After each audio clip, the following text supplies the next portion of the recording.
All right. Hello, everybody. Welcome on into baseball here on youtube.com/SeanandSourceRex. I'm Sean. Over 5 nights a week, we're streaming baseball. Let's see. To fix smash burgers. We're looking at a hamburger restaurant real quick. I don't think I want any of this. Yeah, Northwest Barbecue Smash. Ah, shoot. What's that? That's like a bacon grilled cheese. Oh, you know what? I think I had that previously. All right, we're locked in here. I was trying to figure out if I wanted her to bring me home anything, but I also didn't need to sit on the starting soon screen for too long. Thank you for joining me today. We have 4 games of action for you. We're going to finish up and actually watch all 3 games of that Marlins Phillies series. We have the Dodgers and the Brewers, the Pirates and the Diamondbacks, and the Nationals and the Rockies. I picked the Pirates, Diamondbacks, and the Marlins Phillies. The other 2 are wheel spin games. Let's jump into the action. Thank you for joining me on this lovely Friday evening. I have a notepad over my thing real quick while I get us started. We're going to start Marlins Phillies for the 3rd game of that set. The record's going to tell us who you might be rooting for. Cool shirt for the stream today. Oh, thank you. Meowdy, partner. How was the rest of your workday? Walk off. It's always nice to see you.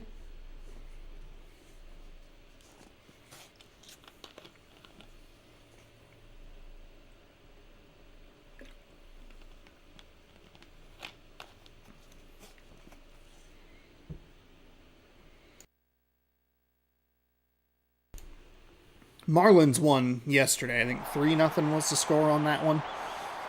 Phillies looking to tie the lead for the NL East. 32-20 are the Florida Marlins. 31-21 are the Philadelphia Phillies.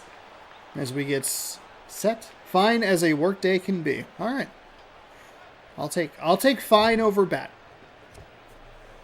Mohamed Haney, we're going to know these lineups like the back of our hands. Mohamed Haney is the center fielder. He'll lead off for the Florida Marlins. Todd Helton's the designated hitter. Third baseman Alex Rodriguez, Pat Burrell in left field. Garrett Jones in right. Paul Konerko at first. Orlando Cabrera is the shortstop. Jesus himself, Flores, is behind the dish. And Danny Espinoza at second base.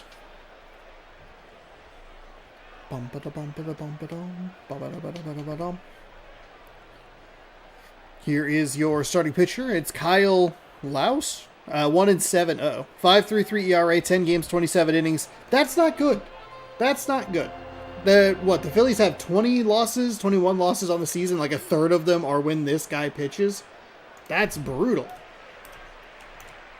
It was up there for 5 seconds, literally. 10 games, 27 innings, 33 hits, 9 walks, 15 strikeouts. Brutal. Here's the wind and the pitch. Wearing some, I believe the Phillies are wearing some old uniforms. I don't know if the Marlins have enough differences in the uniforms. They'd only been around for 15 years, around 2011. Wait, they were what? They were 96? 96, 90, no, they won. Let's see. Florida Marlins. There we go. Here we go. Miami Marlins. They were 97. Oh, okay. No. That's not right. 93. Oh, they won the World Series in 97. Okay. That is into center field. That's older than I thought they would be, honestly. So they've been around for about 20 years. Okay, never mind. For some reason, like, there's an expansion in the NFL expansion, I guess, is like my anchor point to like the 90s. Because, like, I was born in 89, but, like, I don't know anything. You know, like, 93 is not going to be any different to me than 1992 or 1994. Like, those are all the same. You're going to grow up playing, you know, baseball games or video games or watching stuff or whatever, and it's just going to exist. You have no idea. Like, the Arizona Cardinals being like the Phoenix Cardinals in the early 90s and having them move like right around the time that I was born from St. Louis is wild. Anywho, Florida has a runner on. A 2-0 count here to Helton. This is what the Florida Marlins need to do. They'll step on the bag and get the out at first. It's a good execution of the hit and run because it gives Alex Rodriguez, who's had a consistently good batting average through this entire season, it gives him an opportunity to put runners on base for it. He has a 5-game hitting streak. He had a solo home run yesterday. I'm going to guess that these uniforms are their first uniforms. If I had to guess. Which I don't have to, but I'm choosing to. I think these Phillies uniforms are probably from the 70s. That ball goes straight behind the catcher. Gets to the warning track, but it's still going to advance the runner to third. So, it's a good use of that hit and run, or even just a steal attempt where Helton put a swing on it and kept it fair. They're able to advance the runner to second on that. They're able to get him to third on a passed ball. And Alex Rodriguez has a real good shot at an RBI. I mean, you go back, you look at that batting average. It looks great. The home run's fine. RBI, they've been tougher to come by for him, and it's because the first two batters, whenever we see them play, those 1-2 batters, they are out so quickly. Takes the pitch low for a ball. We had a bunch of big news in the MLB today, which is wild. The Dodgers get stronger. Great. The Mets make a move. Good for them. That's fouled away. That's a foul ball. Mariners yesterday posted some key dates, including February 20th, which is a Friday. That'll be the first game of spring training. Oh no, they're coming home with the throw. It's a little wild. He's out. It's a terrible throw home. I don't know why he went. They're playing the... Oh, boy. Okay. I mean, he must have gotten the toe. I thought the throw was going to be a little wild. Boy, the animations of this game are something, huh? Pat Burrell steps up, 250 average. 4 home runs, 13 RBI. What a horrible second out. At least, if you're going to be that guy at third, at least just kind of force the throw home, but run back to third or something. Oh, instead, they strand a runner at third. Well, they get the out at home, but it's a brutal second out. Florida picks up 1 hit. They're able to advance him all the way to third, but can't get him across. Let's introduce you to the Philadelphia Phillies lineup. Shin-Soo Choo in right field is going to lead things off. Ramiro Pena is at shortstop. Justin Morneau at first. Johnny Gomes in left field. Jorge Posada at catcher. Andres Torres patrolling center field. Ronnie Belliard playing second. Casey Kochman is the designated hitter. And Brandon Inge. He is the third baseman.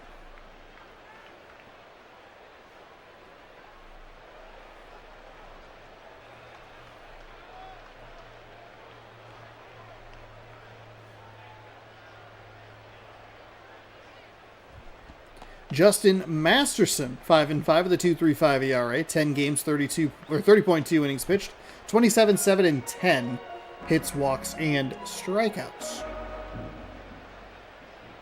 They're still doing construction over there? There's no way. They're going to be mad when they see a bunch of my footprints walking through. Gotta walk to the gas station. I gotta find some energy drinks to try for a show. Do they not have names on the back of their jersey? Gross. Here's the wind and the pitch. Gets the bottom of the zone for a strike. So if you're the Phillies, you kind of dodge a little bit of danger in the top of the first. Looking to tie up the NL East. Could be both of these teams as Shin-Soo Choo swings over the top of that one. Does he have enough speed to get there? No, he's out by about a half a step. Brutal out. It's not the worst hit. I mean, it's like a slow rolling bunt into a funky spot. Second baseman has to make an off-balance throw. Ramiro. Well, you know what? Maybe I shouldn't trust the PA announcer. They've steered me wrong previously. So one gone here in the bottom of the first. That is outside for a ball. I do like the hat color for the Florida Marlins. It looks nice. It does not match the rest of the jersey. Like it's a shade or two too dark compared to the same color. Which is kind of a more common problem than you might think. That's why the Vikings went to a matte helmet and fixed everything.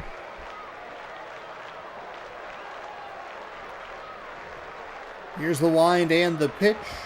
That is going to be weakly hit into foul territory. Left fielder comes over to take a peek at it, but gives up before he gets into frame. It's a long strike. 2-1.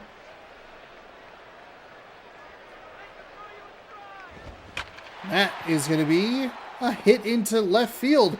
Got under that one a little bit, sliced it away from the defender. It rolls all the way to the wall. He'll be in with a stand-up double. And that'll bring up Justin Morneau. Good looking average at .333, 4 home runs, and a dozen RBI.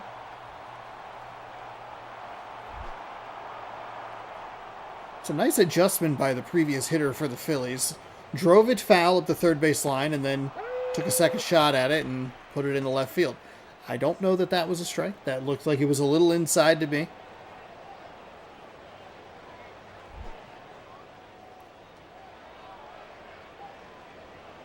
Morneau stands and waits for the 0-1. It's outside for a ball. 1-1.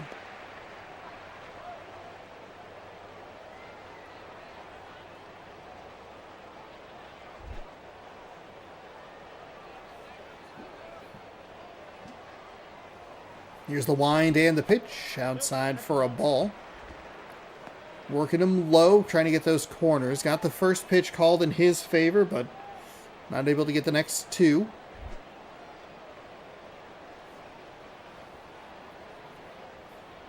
Philadelphia looking for an early lead here. Oh, man. Morneau is going to want that pitch back. It looked good coming out of the hand for it to be a hit.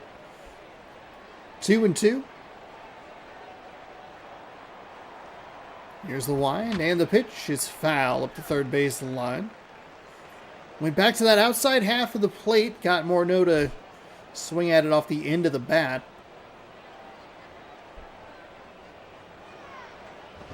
Goes back inside and swings at a pitch that was already called a strike, so maybe not a swing that you would normally see him go for, but with the fact that the previous time he went in that location, it was a strike. He was a little more amped to swing at it. Or inclined to swing at it. So now 2 outs. And pitch misses inside for a ball, 1-0.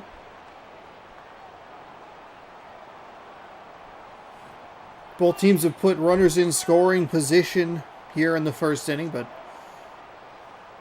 nobody's come through with the hit. And he is low for a ball. I mean, it's just such a boneheaded move for Florida to try and get home in that situation. So leave him at third, take the out at first. Give yourself a chance. Here comes the 2-0 pitch. It is in for a strike. A little surprised that he was so passive on a 2-0. What you assume is going to be a fastball. Maybe try to time it up. Or if he just didn't like the location, I guess it makes a little bit of sense. Sometimes I do that as a hitter. That's a big swing and a miss for strike 2.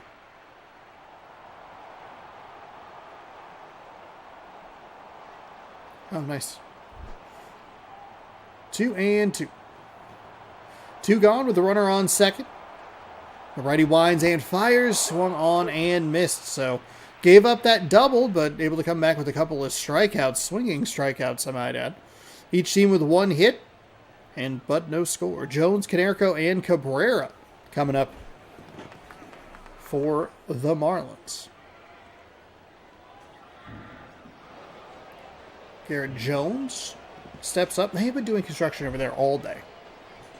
Trying to sleep, construction. Playing void train, construction. Swung on and missed at a pitch that was either right at the letters or just a touch high. Strike 1.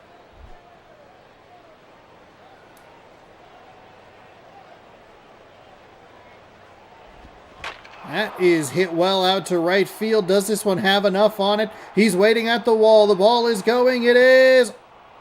Oh, what? It's a home run, apparently. My goodness.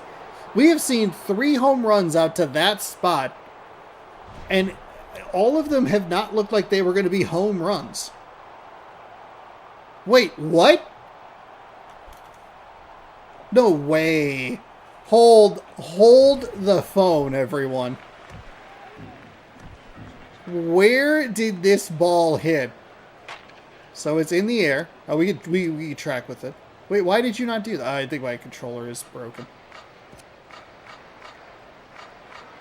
Okay, controller, I need you to work with me here, not against me. Oh, it just got over the fence. Stop. Oh, this replay is so bad. Shocking. Okay, so you're looking at the top, very top right corner. It just cleared the fence. And it looks so weird because when they showed us the replay, because of the jump and where we first see the ball, I thought it went through the fence. Wow. So Florida gets a 1-0 advantage here in the top of the second. And like I was saying, that we have seen 3 home runs out to that spot in the outfield, and each of them have just... none of them have felt like they are automatic. Like, no doubt home runs. He bobbles the ball, comes up with it, still has time to make the play. So a good bounce back, almost a disastrous bounce back for the Phillies. They have been struggling lately as they have had a... They've had a hold on first place for most of this season here in MLB 11 to show. But they have been struggling enough lately, and Florida's been sticking with them more than I realized throughout the early parts of the season. They're able to take advantage of an opportunity, a head-to-head opportunity, which we did not see the Diamondbacks do a good job of when they had a 4-game set against the Rockies.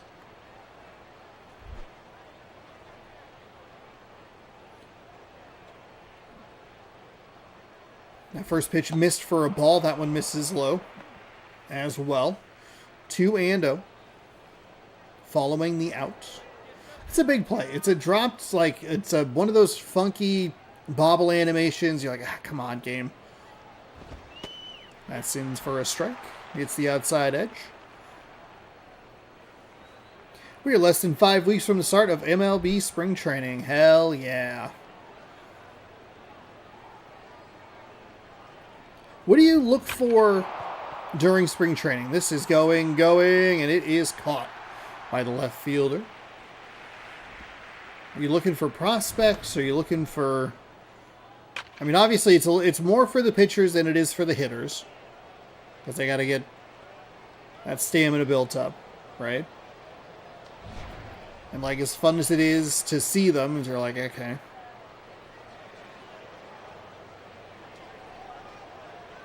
Might have to take a look at how that Mariners roster is looking going into spring training. I don't think they've signed a third baseman. They let... Eugenio's still a free agent. They did bring back Naylor. So it might be Ben Williamson at third. Cole Young at second. J.P. Crawford at shortstop. Josh Naylor at first. Oh, who's the right fielder? Interesting. Julio in center, Randy Arozarena in left, Cal Raleigh the catcher. Who is listed as the Mariners right fielder?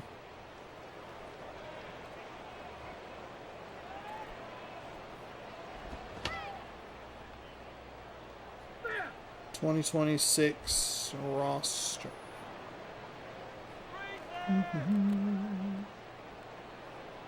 Pitcher, second base, pitcher, shortstop. Oh, is Victor Robles still on the team? Oh, that's good. Active roster. Will a young 20-year-old shine and make spring training, or make the opening day roster as a position other than pitcher? Yeah. Those are fun stories, yeah. Oh, it doesn't tell me. Oh. Pitchers, outfielders. So Randy Arozarena, Dominic Canzone, Luke Raley, Rob Refsnyder, Victor Robles, Julio Rodriguez, Ryland Thomas. Okay. I think Robles was good for us last year. The big problem that we had was that we lost Luke Raley to a separated shoulder.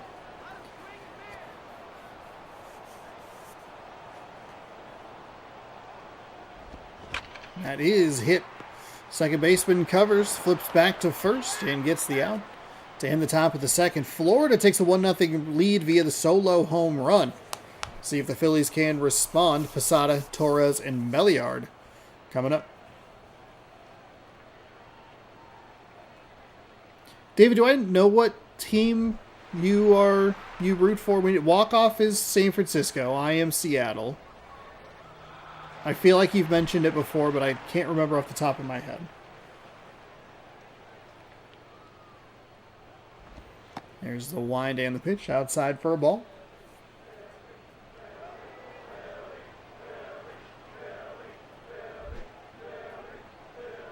Philly. That's in for a strike, and then Ben Posada would like another try at that one. Seattle. Oh, nice. Cool. Are you excited for the season? I'm excited for the season. My number one hope would be that Julio can have a more consistent season. Maybe not be quite so cold and then quite so hot. Maybe he starts warm and gets hot.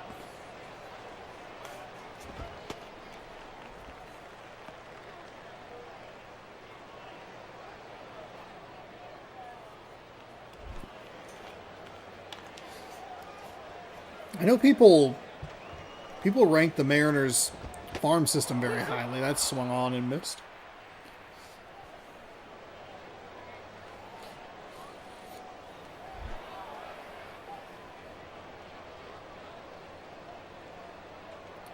Here's the wind and the pitch. That is foul.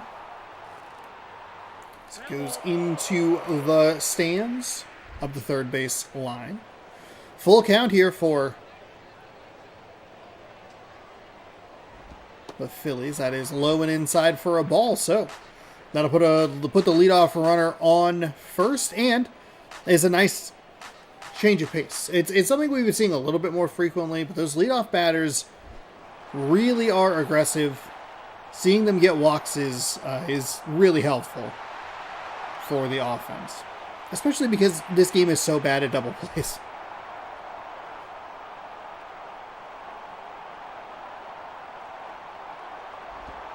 That's outside. Most projections I have read have Randy resigning and Manning left again this year. Oh, re-signing. That is hit out to the stands. I thought I read that he did the arbitration thing. I thought he had a 1-year deal, but I could be wrong about that. I think he's a guy that you would want on your squad. Let's see, Randy Rosarena. Ooh, a little flare out into left. Both. Oh no! He got caught up in between first and second. That was almost a force out from the left field, and what a bizarre play that was. Because you can see after the ball came off the bat, the third baseman and the shortstop both ran in and then parted ways as it dropped into the field of play. Whew. Philly has had some near disasters already in this game. That is in for a strike. Rosarena, 5 other Mariners avoid arbitration. Gotcha. Okay. Can you hold on? Scroll.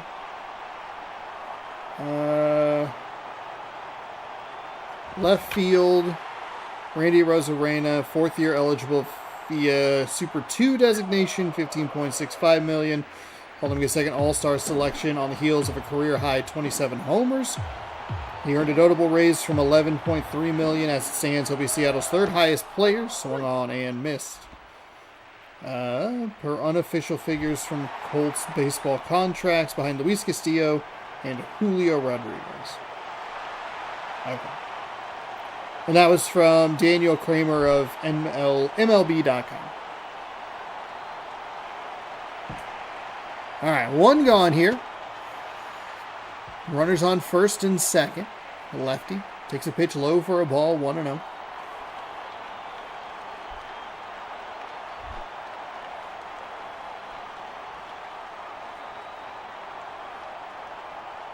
Here's the wind and the pitch. Fouled away.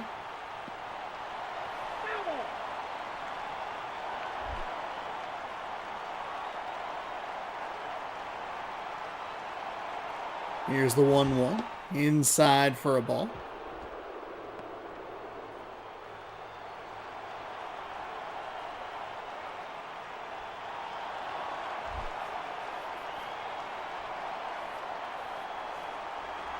Two and one.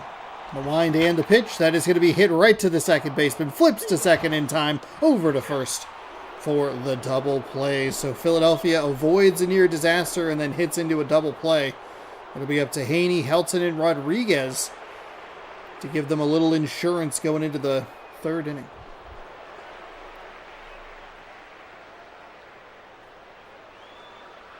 Oh, that's right. His name's not in the PA announcers. Number 30. He's here.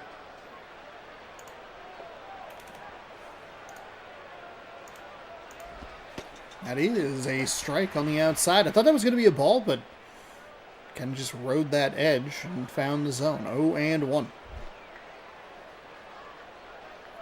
Philadelphia won the first game of this series on a walk-off home run. They have not scored since. That is fouled away. Foul ball.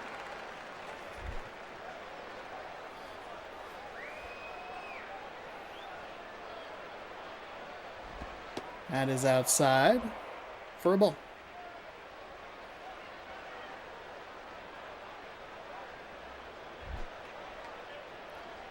One and two. Outside for a ball. 2-2. Maybe getting a little too cute here with a 2-strike count. Got ahead of the batter. Now he's let him back into this at-bat. He's going to try the outside yet again, and he'll get him to roll over it to first base. First baseman steps on it. On the bag, and that is out number 1. I believe that's Paul Konerko.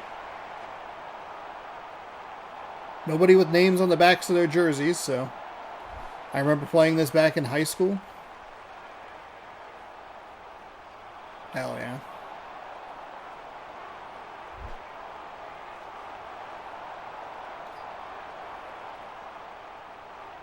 Did you play on PS2 or PS3? That is, or PSP. That is foul into the corner.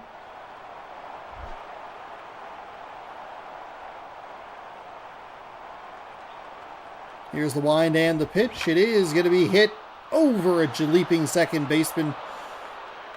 It'll be a single into right field. Not a bad effort. But couldn't come up with it. PS2. Nice.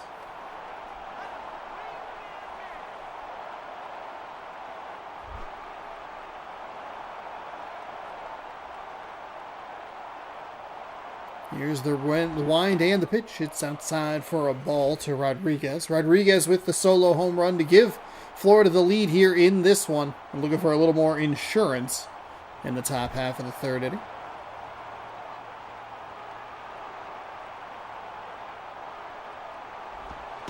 That is in for a strike.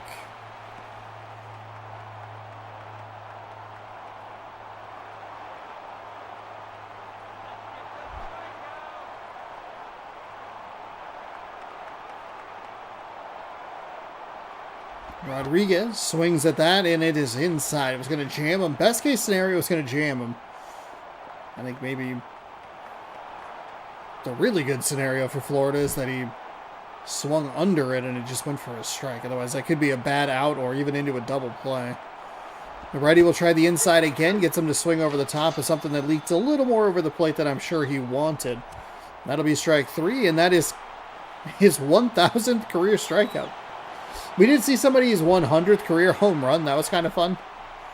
But a 1,000th career strikeout, that's exciting. Probably would have got it much earlier in the season if it wasn't a 3-inning game.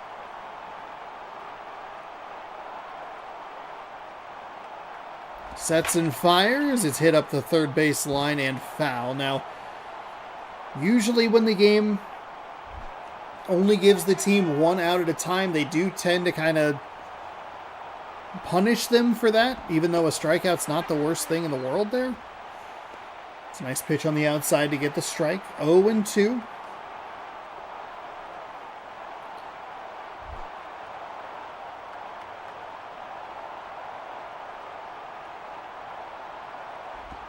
That is low for a ball.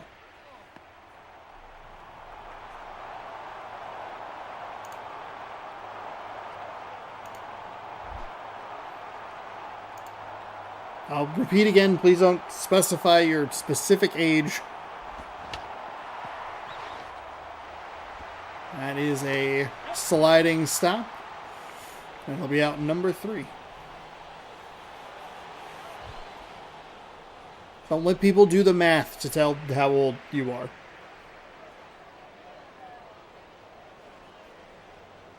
One nothing. As we head to the bottom of the third, the Florida Marlins can't come up with any insurance runs.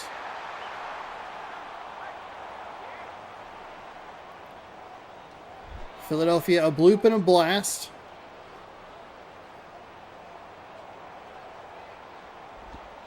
He gets the outside edge for a strike. Philadelphia, bloop and a blast from winning the game. That would give them their second walk-off win in this series, but they could also just tie it with a solo home run. They haven't been able to do a whole lot offensively. They're going to get a very generous call, the Marlins are, on that pitch that honestly looked a little low. 0-2. Of course, I was completely wrong about a pitch yesterday, so maybe a little gun shy. Your 420 years. See, there we go. There we go. If you're going to say it, make it ridiculous. 420 years. There's a real-life Dracula in the chat. Now he has to be a little defensive at the swings on the outside. The Marlins pitcher's been getting those calls in that kind of area. We saw the strikeout to the lefty earlier. That's inside for a ball.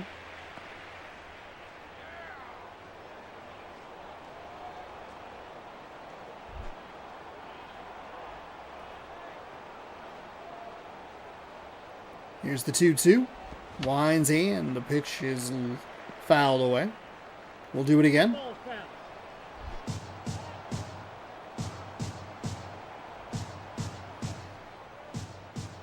Pitcher aims. Ooh. That's a bold take. It's a bolder take than you might think with how the umpire's been calling this game.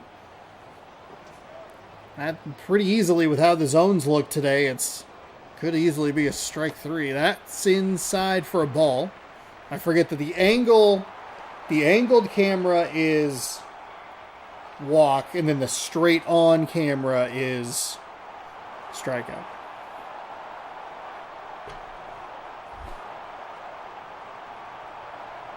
So Philadelphia puts their lead runner on first. Shin-Soo Choo is going to take this out to right field. Is that going to do it? The runner is running slowly. It's a walk-off home run. It's the 4th home run we've seen to that spot of the field, and none of them looked like they were convincingly going to be out of the park. What a win. Philadelphia has scored 3 runs, all of them via walk-off home runs this entire series. Wow. We have a tie in the National League East. That is awesome.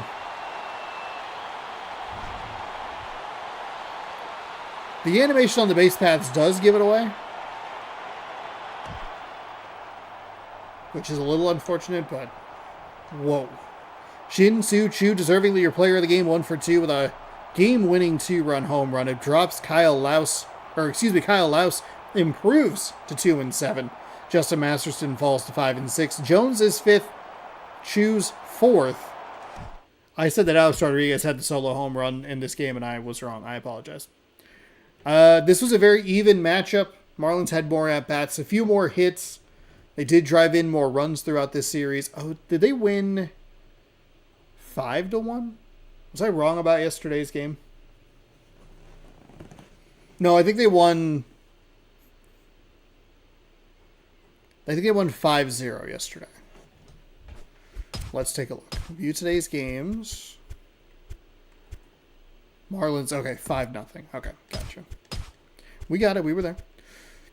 White Sox over the Rays, 2-0. Tigers over the Blue Jays, 3-0. That's a bad loss for the Blue Jays.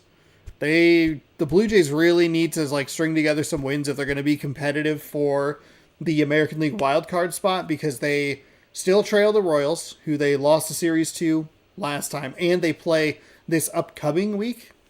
So that's a bad loss for them. We are sliding down to Dodgers Brewers, I believe, is our next game. Check on my notepad. Beep it bop. Dodgers Brewers is indeed our next game. Let's get it started. I will change the thumbnail while I remind you. Give the video a thumbs up if you're enjoying it. Thanks everybody for hanging out. I appreciate it.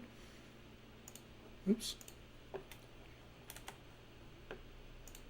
Give the video a thumbs up, subscribe, and all that stuff. Free, easy ways to help the channel. Watching, lurking, you love it. You love to see it. MLB The Show thumbnails. There we go.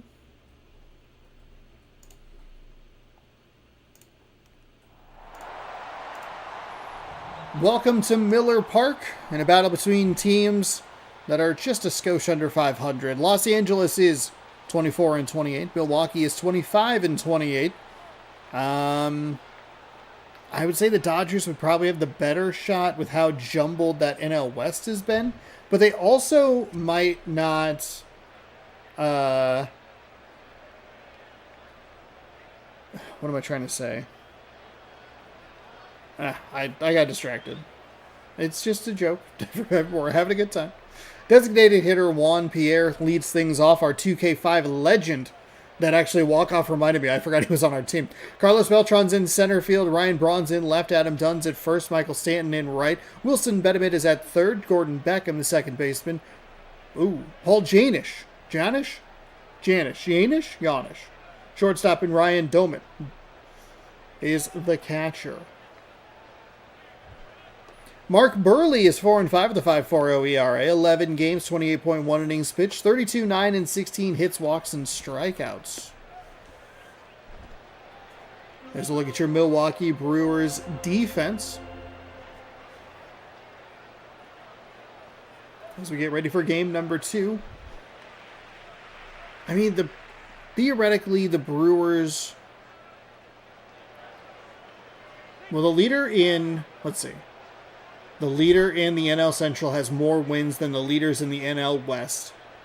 And the Rockies have been kind of sliding. And the Padres and the Diamondbacks have been a little yawnish. Thank you. Yawnsh. Yawnish. I can't look at you. I can't. I'll throw it out there. The phonetic way you put that, very helpful. Just makes me want to yawn. That's all. Yawnish. The Brewers are further behind. The Dodgers can make some noise because the Rockies haven't been playing particularly well. They're still under 500, so I don't really believe it, but it is one of those.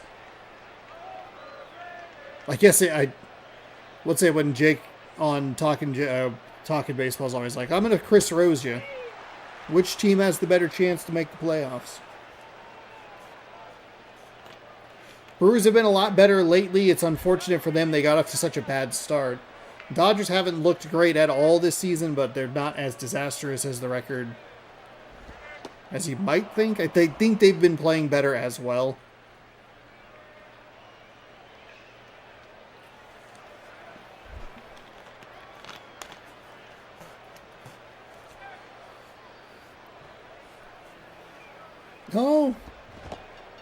No, I'm going to yawn.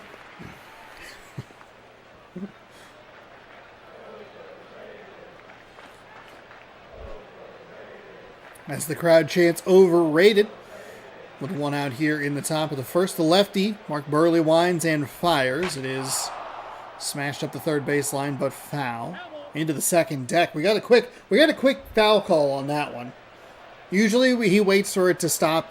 It watches it roll down the steps for a while. Foul ball. That is swung on and missed. Nice pitch on the outside. Just couldn't get to it with the bat, and that will be out number 2. As we are underway. Game 2 of 4. Thanks again, everybody, for hanging out. Ryan Braun. Hey, he's playing the team that he technically plays for.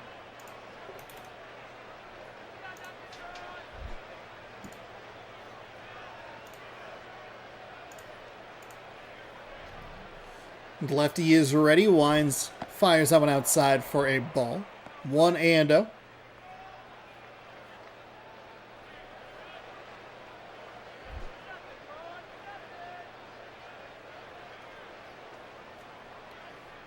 They didn't have the sharpest umpires in the old show games. No, they sure don't.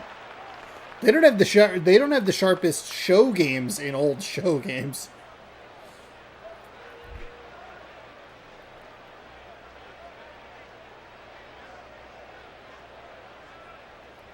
Here's the lefty, winds and fires. It's going to be rolled into center field past a diving shortstop. He wasn't going to make the throw. Braun was going to be safe pretty easily, but he does keep the inning alive with 2 outs. Adam Dunn's batting .319, 5 home runs, 13 RBI. It is weird how bad this game is compared to how beloved the PS3 versions are. Like, the PS3 versions of MLB Show 10 and 11 are in, like, the 90s on Metacritic. That gets the low inside corner for a strike.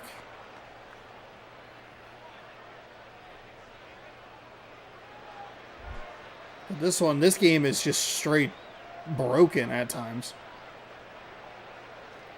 Here's the wind and the pitch. Dunn tries to cover the whole play with the bat, fouls it away. Makes it 0-2.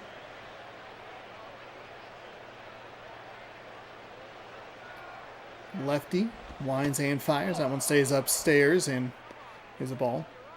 10 on the PS3 was my fave. I think that would be the general.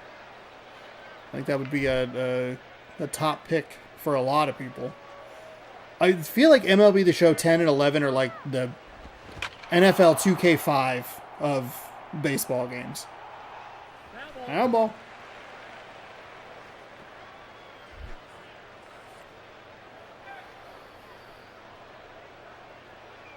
Here comes the 1-2. And that is fouled off yet again. That ball is foul.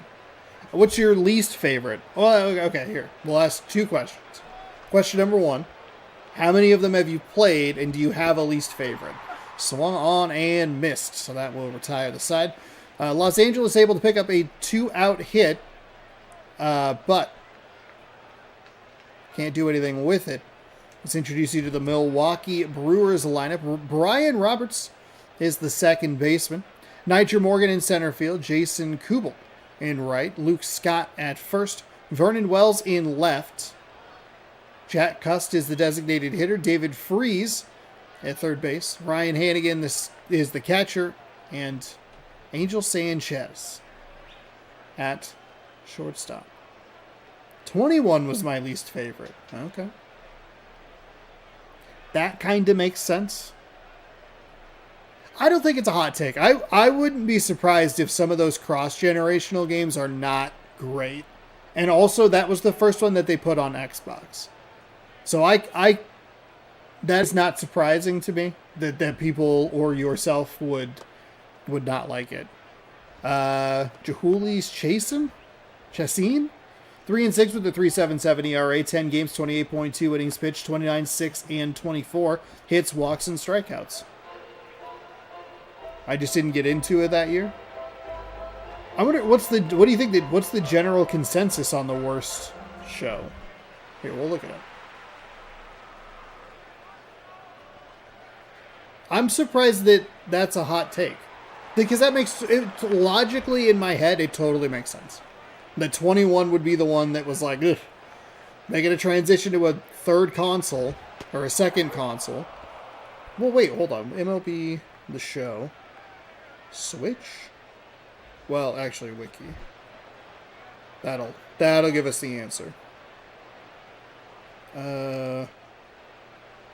MLB The Show 21 went to PS4, PS5, Xbox One, and Xbox Series. That's 4 platforms. 3 more than the previous year. Then they went to Switch in 22. That is outside for a ball. What is the worst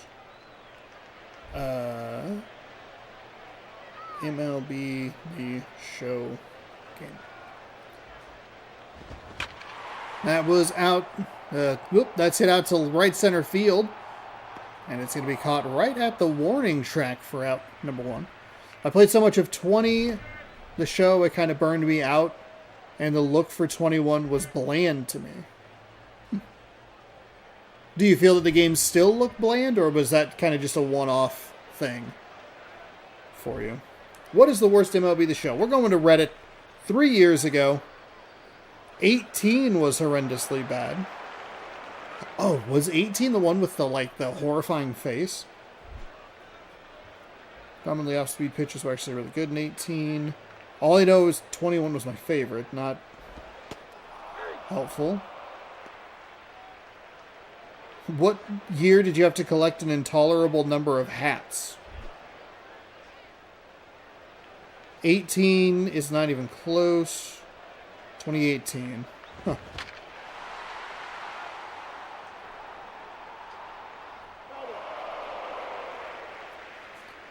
My least favorite show was the one that had Javi Baez on the cover. That'd be MLB The Show 20.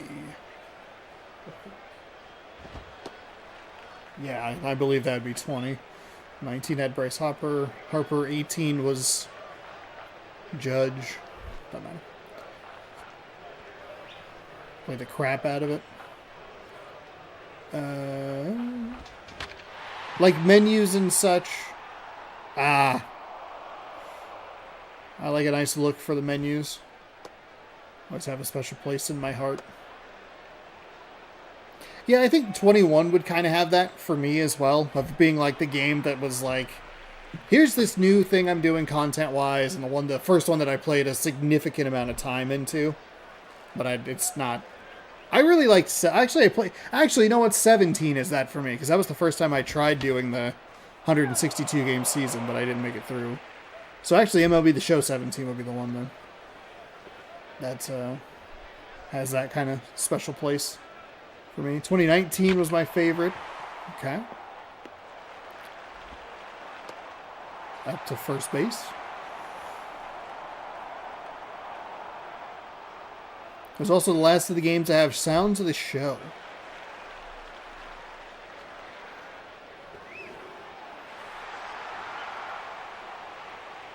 Alright, Brewers are wearing a nice little lighter shade of blue. So a 2-out single. Ooh, I almost hit him on that. Brushed him back. Dodgers-Brewers, by the way, the NLCS matchup of last year.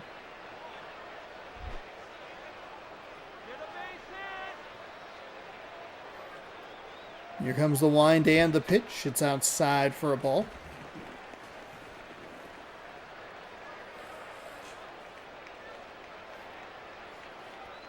I rarely ever listen to a game soundtrack because it's all a copyright nightmare. That is foul up the first base line.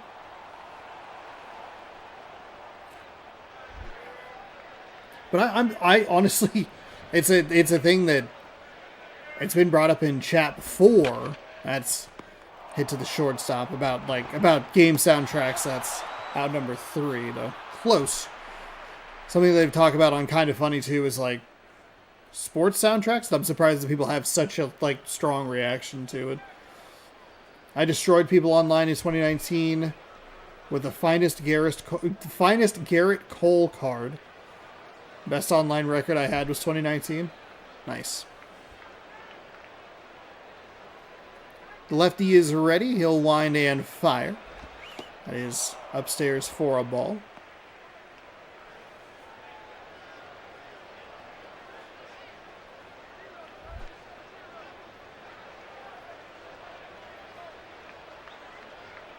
No score here in the top of the second. Pitch is fouled away as well. Saw kind of something similar last time, or in the first game that we had today. Each team with one hit. Not able to do anything with it. That is a big looping curveball. The catcher misses it. Rolls all the way to the backstop. Doesn't really matter because there's nobody on base. So, an okay time for that to happen. As we're set and ready for another pitch that stays outside. 3-1.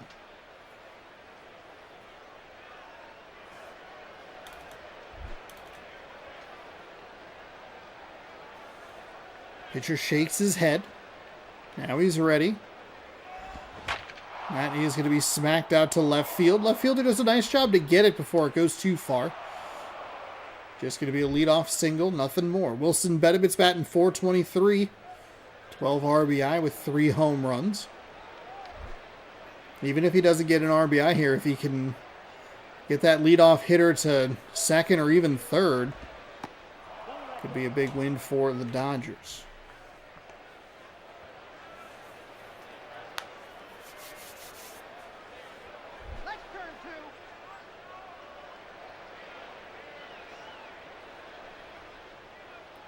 Left-hander throws that low for a ball.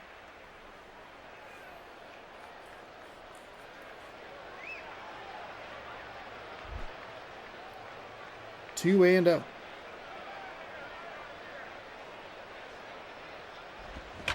That'll be hit right up the middle to center. Do they try to send him to third? They won't. They'll work station to station. Not a lot of speed going between first and second. That's a smart call.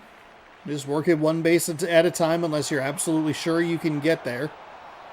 Might have been... Actually, I don't know who it was. We can push pause, though. It was Stanton. Okay. I thought it was Stanton, but I was like, oh, shoot. Is he on Florida? I forgot. But he's on Florida in real life, but on the Dodgers here in the game after the fantasy draft. That is sky high to second base. A brutal first out with the double play still in order for the Dodgers. Paul Yanish. Shout out to Murph Dog for teaching me how to say that name. And also making me need to yawn. Here's the wind and the pitch. It's outside for a ball. So we 1-0.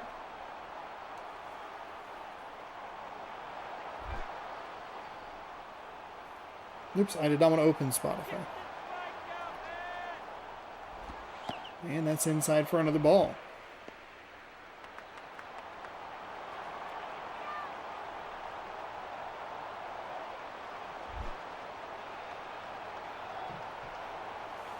So 2-0 with 2 on. Ooh, he's going to get the roll that he needs. It's to second for 1, over to first in time for the double play. Got a little closer than you might expect, but funky animation. Stop me if you've heard that before with this game. Funky animation around second base threw things off just a little bit. Wells, Cust, and Freeze coming up for Milwaukee in the home half.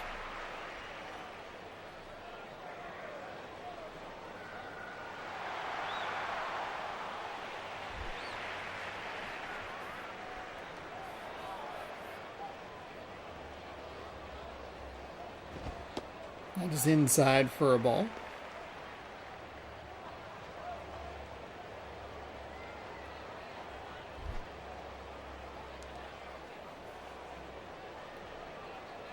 One and oh. Is Vernon Wells the name of a San Francisco 49er? Tight end? Is that what I'm... Vernon Davis? Maybe that's who I'm thinking of. Vernon Davis. The righty fires a pitch. Nice location there. Got that kind of low outside corner. Gets the swing and miss. 1-2.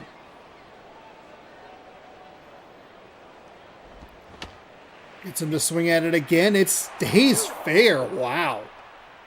Okay, I thought that was right on the line or foul. Umpire doesn't call it. That'll be an out for the Brewers. It'll bring up Jack Cust. He's back in batting .229 with 5 home runs, 11 RBI. I didn't mention it in the intro, but the Brewers do have a little bit of a lefty lane between that, like 2 through 5 hitters. That is low for a ball.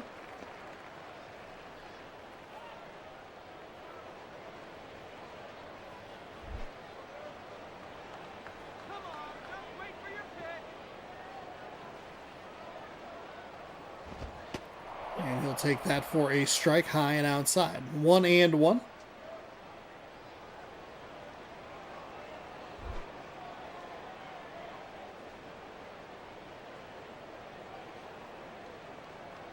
Going back inside, but that one stays high and outside. Trying to work it east and west here. A good eye to see that pitch just kind of not looking like it was going to drop, and then it sailed away. Here comes the 2-1. He just swung on and missed to even the count at 2-2. This feels like a game that very easily could go extra innings. I don't want to put that out in the world because yuck. But also at the same time, I think the Brewers have good pitching, but their hitting leaves a lot to be desired. That is a generous call on the out. Oh, actually, it was better than I thought it was going to be. It's a 77-mile-an-hour change up with 4 inches of break. Just gets that outside edge. I mean, that's a tough pitch to strike out on, but you also can't leave your at-bat in the hands of the umpire.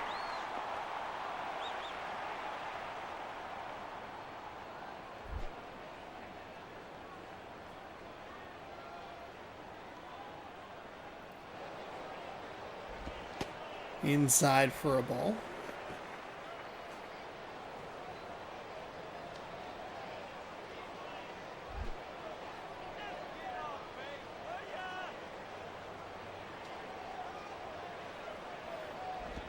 That is right to third base. I thought that might have maybe just a little bit of ride on it where it would get over the head of Wilson Betemit, but no such luck for the Brewers. They are tied 0-0.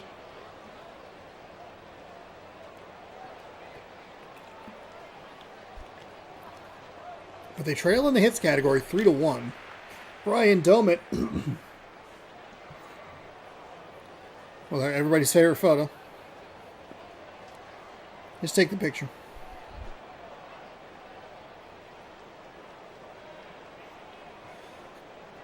He's the leadoff hitter against the lefty. And he'll take a strike at the knees. 0-1. Top 3 with no score here. Kind of a... I guess the other game wasn't super exciting, but they also were able to pile up. Both teams had some hits. Could be in line for another walk-off, though. Who knows? You'll just have to stay tuned to find out, because I don't even know. I have to stay tuned to find out, everybody.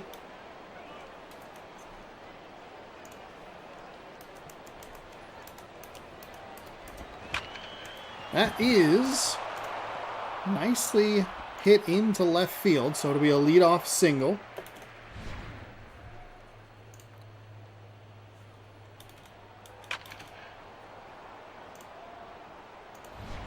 See if the Dodgers can take a lead late here. Juan Pierre, our legend from MLB 2K5.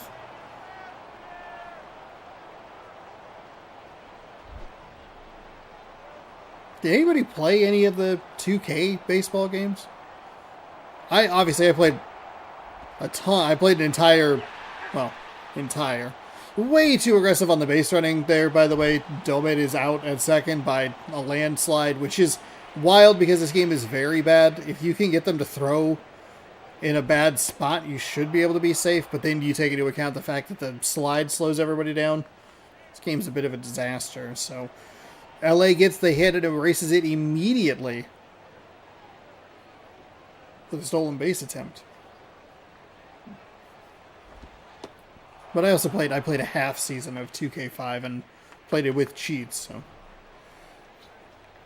But it was interesting looking for like prep or doing prep for the off-season stuff of trying to figure out like what's the highest rated baseball game, like what's the best one. Oh boy. Oh boy. Juan Pierre pops that up straight to the pitcher. That is somehow 2 bad outs during 1 at-bat. It's a horrible stolen base attempt and a worse bunt attempt. Kind of wish he hadn't have stolen it. Well, he probably would have just stayed at first. Could you imagine a double play on that? That is hit well out towards center field. Center fielder moves over and the ballpark will hold it. That is out number 3. Dodgers pick up a hit but lose it on a stolen base attempt. Hannigan, Sanchez, and Roberts coming to the plate. They can walk it off in the bottom of the 3rd. When I was doing prep for this, all of the 2K MLB games were not well rated. And then the one that I was thinking about using, 2K12 for the PS2, didn't work the way I wanted it to. So here we are in MLB 11.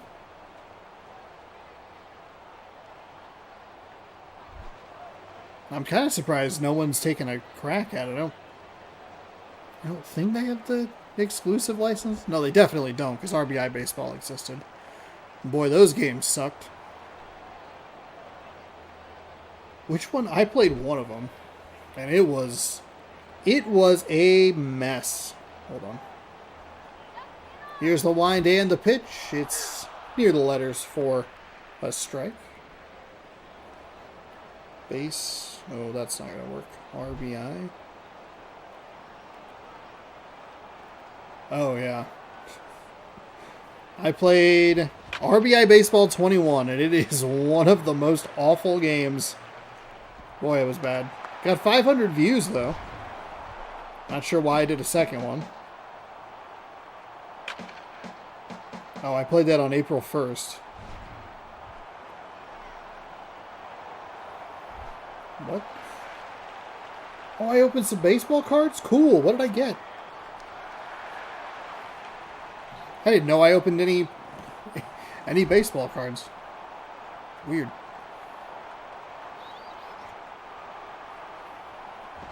Now we're ripping packs all the time. Excited for the new Topps baseball cards that are coming out here shortly.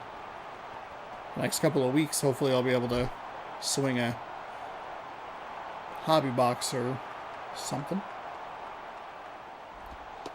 And is in for a strike.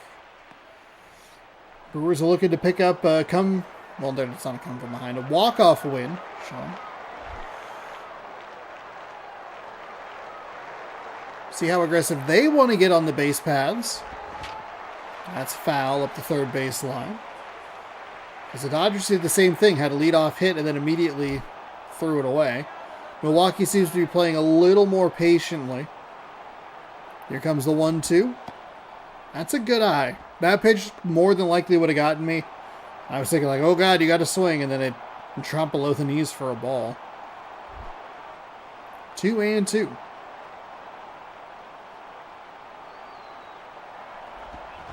That's rolled up the third baseline. Foul. Good break for the Brewers. I don't think that's the way you want to... I don't think it would have been a double play, but... that is a nice hit right back up the middle. Milwaukee will play station to station, winning run in scoring position. The game does not give the Dodgers the pitcher animation. I don't think it was like the most... it's not like the most egregious animation or lack of animation. We've seen worse, I guess that would be the answer.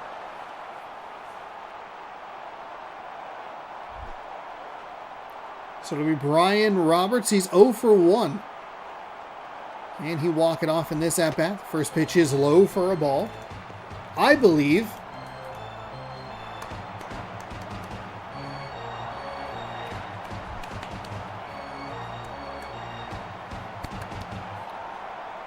just like cheering. That's in for a strike just on the outside.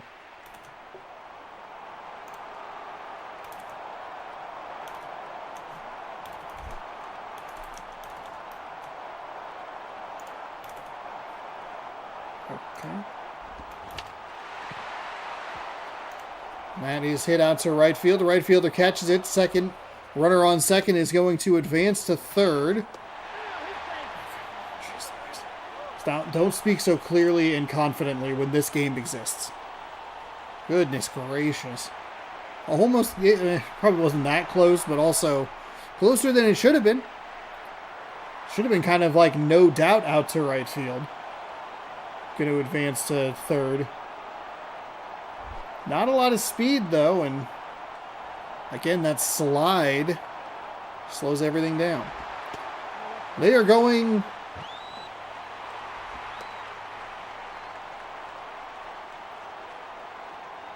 What happened there?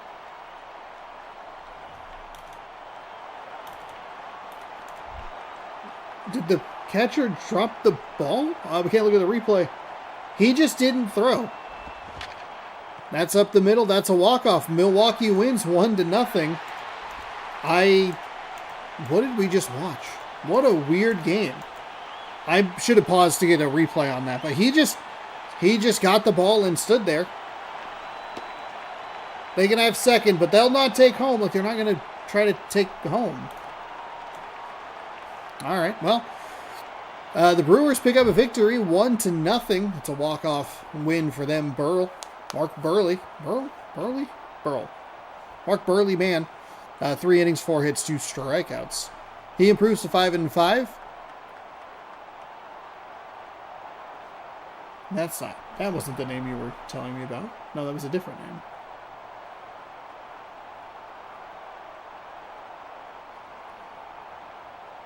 Yanish? No, yeah. Chasen gets the loss, 3-7. I got very confused. Yahulis? When I was looking at the chat going like, they told me something, but it was different. It was a different name that I got stumbled on. Or tripped up on. So we are 2 for 2 so far on walk-off wins, which is kind of wild. I don't think we've ever had that before.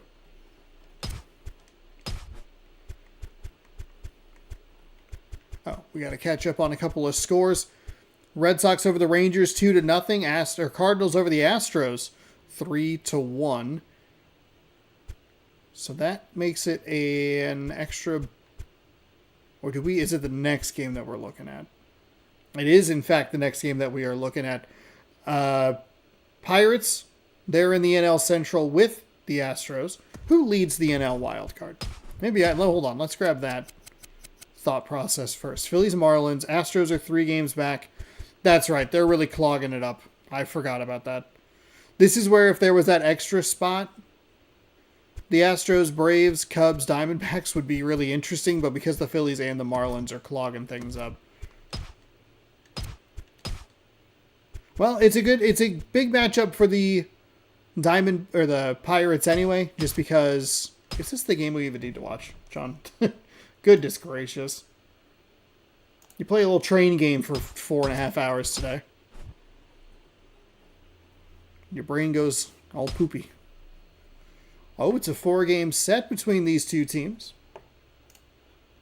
While it loads, don't forget to hit that thumbs up button if you're enjoying the content. If you want more, subscribe. You could ring the bell if you'd like to be notified, though. You don't have to do that. That's the least important of the things that I ask. Thumbs ups help the video. Subscriptions mean I'll show up in your feed. But I appreciate you hanging out. As we get ready for game number 3. Pirates and Diamondbacks. Diamondbacks chasing down the Rockies. Pirates, I believe, would lead the NL Central. The Astros are 3 games behind. So it's a good opportunity for the Pittsburgh Pirates to gain a little more of an advantage in the NL Central. Diamondbacks can keep muddying up that second, the little grouping behind the wild card in hopes that one of those 2 NL East teams kind of slides back to them. Pittsburgh Pirates look like this. Nick Markakis out in right field. Nick Johnson at first. Robinson Cano is at second. Jose Batista is at third. Seth Smith, the designated hitter. Alfonso Soriano in left. Miguel Olivo is the catcher. Crispy Young, Crispy Quick in center field. And Ryan Terriot is the shortstop. Little lefty lane to the top of the lineup. There's one extra lefty in Seth Smith. Otherwise, it'll be a little righty lane toward the bottom half of the lineup. And they'll be taking on Livan Hernandez. Livian? No. Lavian. 4-5 of the 4.05 ERA. 10 games, 26.2 innings pitched, 35 hits, 8 walks, 16 strikeouts. As we take a look at the Arizona Diamondbacks defensive lineup, might watch this series twice just because it's a 4-game set. There are a lot of 4-game sets happening throughout this weekend because it starts on a Saturday and ends on a Tuesday. There's a bunch of 3-game sets as well. It's a weird weekend. In-game weekend. First pitch, first swing, and a single. So just like that, Pirates getting things started. Hey, guess how they started against the Twins? Really well. They blew them out of the water. Hopefully we don't have another one of those kinds of games because they take a long time and are not the most fun to watch. They have a runner. They're putting him in motion. It's foul at the first base line. Not sure if they were looking for a hit and run or they were trying to get a steal attempt. And then the lefty just said, you know what? I like that pitch. They will check on the runner at first. He is safe, as he always is. 99.9% of the time, because one time it did lead to an out.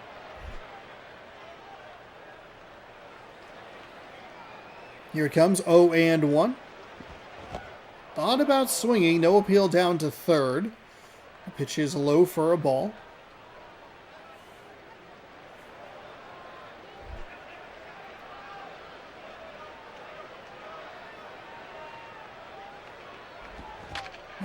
Oh boy, they got him into an auto swing mode there. He fouled off the pitch, thought about the one that was below the zone, and then went and chased something up high. Really aggressive swings from the second batter there for the Pirates. Robinson Cano leads the NL in hitting, or in average, excuse me. Good for him. He has 20 RBI.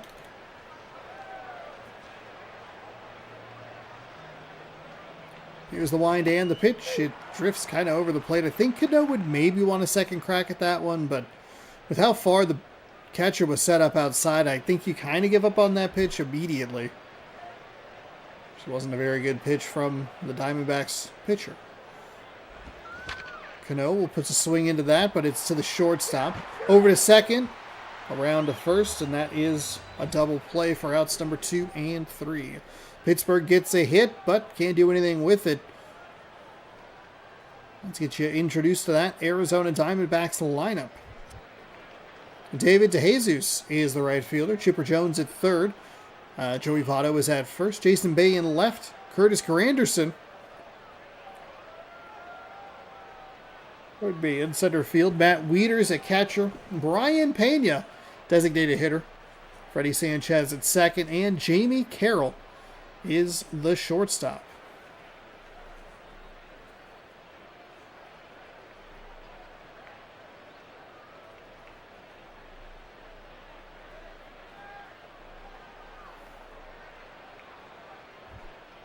Chris Volstad is the pitcher. 4-5 of the 7.86 ERA. 10 games pitched. They didn't give me any time to read that, huh? 10 games pitched, 26.1 innings pitched, 33, 17, and 13. So 50 hits and walks to just 13 strikeouts.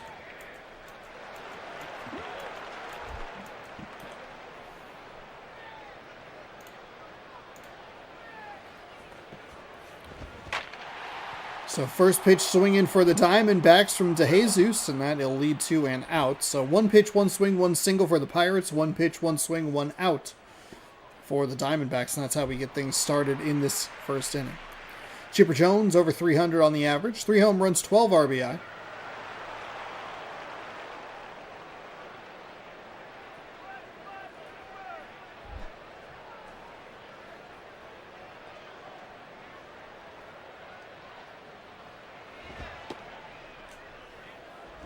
Volstad throws that inside for a ball, 1-0.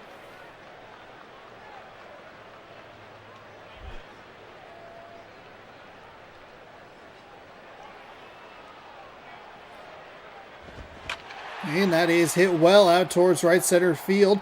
Anybody got to get to it? No, it's going to be a diving attempt at it. Bounces over the fence for an automatic double. Kind of one of the better dive attempts we've seen where, like, hey, it's not that much worse than it was. It was already going to be. It was either going to be an out or it was going to be a double, and it was a double. If it somehow is able to stay in the yard, I can imagine it going off of a wall that's kind of angled away further into center field, but bopped over the fence, and they have a runner in scoring position early in this one.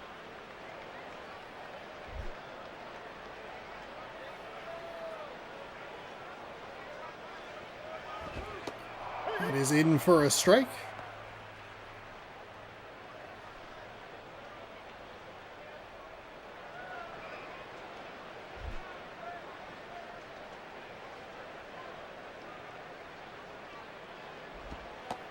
That's outside for a ball. 2-1.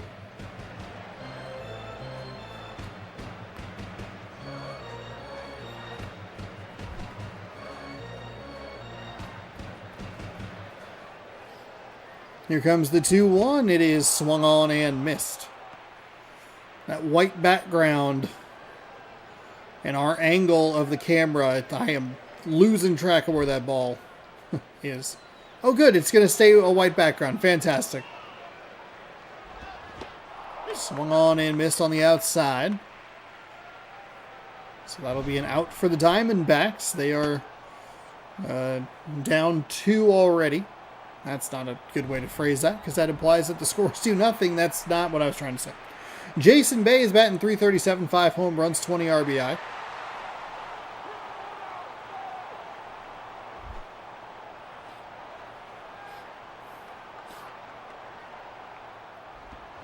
That'll be hit right to the first baseman, so Chipper Jones is able to leg out, or hit a double, I should say, and they're not able to do anything with it. Batista, Smith, and Soriano coming up next for the Pirates in the top half of the second.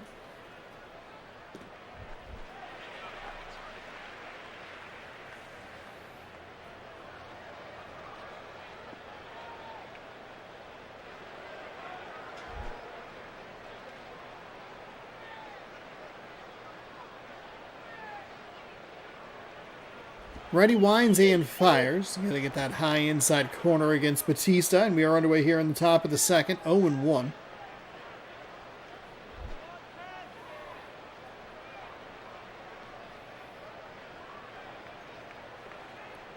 Pitcher readies and fires that inside. It's a ball.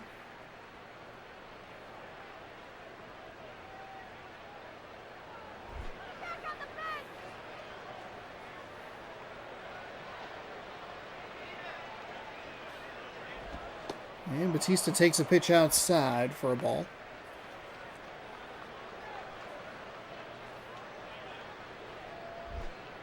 Two and one. Funny to hear someone yell punch him out at Batista, who got punched out. Rougned Odor, never forget, swung on foul. That ball is foul. 2-2.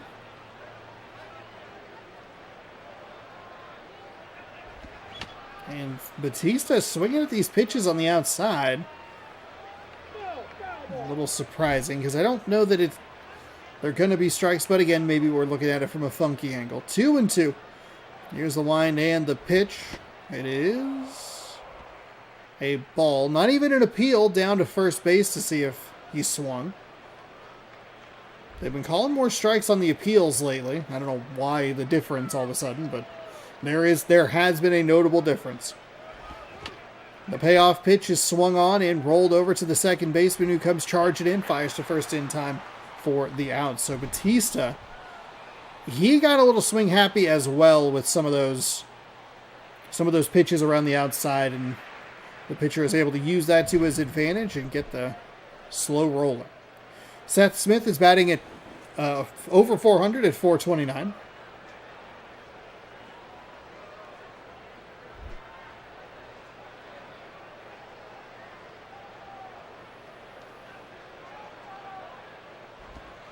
That's inside for a ball.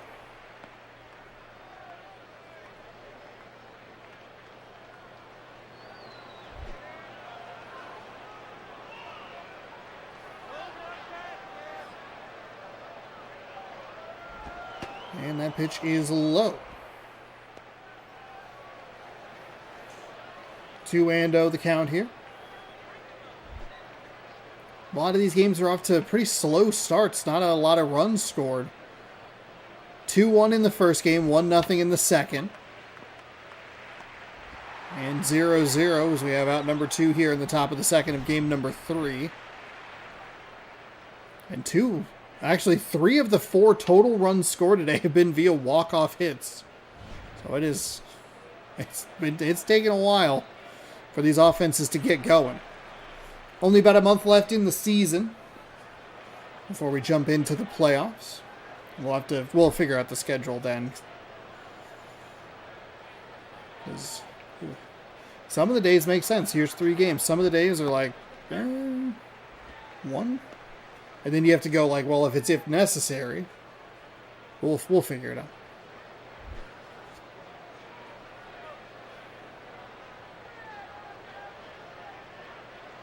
Soriano waits and swings at that one, drives it foul.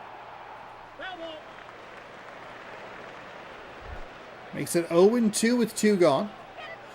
Top of the second. I feel like I complimented the Pittsburgh offense, and then they said, we're not going to do that again. Don't worry. We'll make sure it's not a 14-run victory. We'll just go ahead and score 0.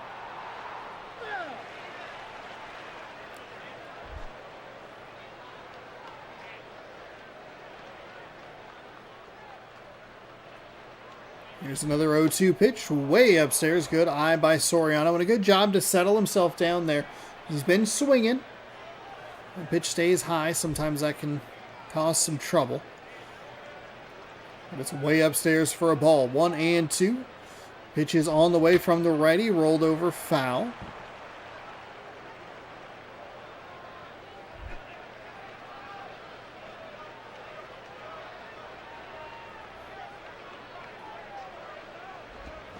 Soriano swings at that. It's a roller over to second base. Fires to first in time for the outs. Pittsburgh has 1 hit. It was on the first pitch of the game. They haven't been able to do anything since. Not that the Diamondbacks have done much at all anyway. It's just interesting that 1 pitch, 1 swing, 1 single, nothing. And that hit got erased by a double play. See what Curtis Granderson can do here to lead off the bottom of the second for the Diamondbacks. Ketchup and mustard game now that we're into the bottom of the second, I realize. That is hit well out towards center field, but obviously not well enough. He waits for it to drop into his glove, and that will be out. Number 1. Is that a 1 pitch, 1 swing, 1 out at bat? Which would be the second time we've seen that from Arizona in the game already. So they've given him 2 of the 4 outs incredibly easily.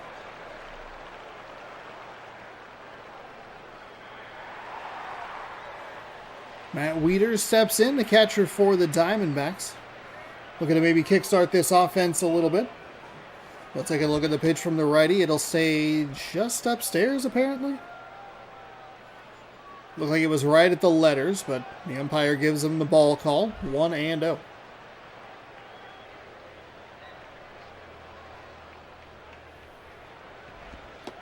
That's inside for a ball. 2-0.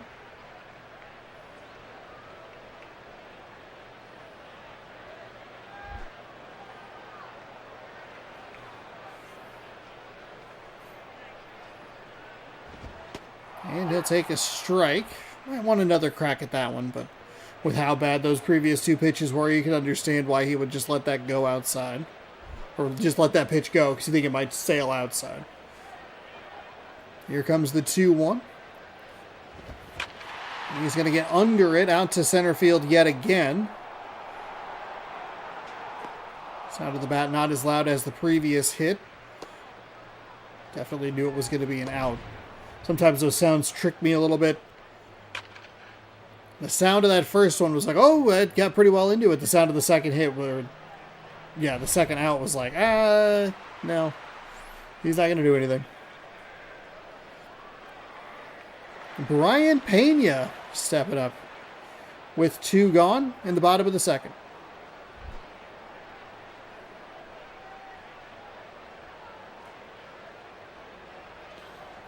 The righty winds and fires. That pitch misses low for a ball. So another at-bat starts 1-0. Second bat in a row because the first out was very quick.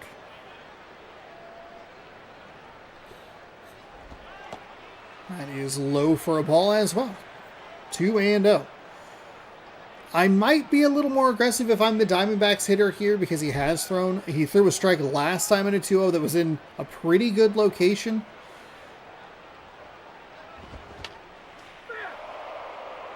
I like that swing. I'm okay with it. It was there. It's kind of saying the same thing twice, but I do like the swing there. Don't love the swing there. It rolls foul.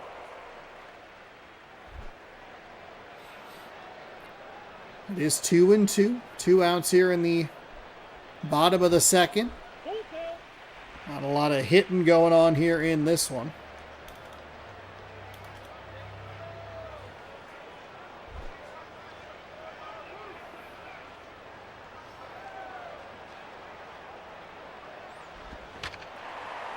Swung on and foul. Foul, foul.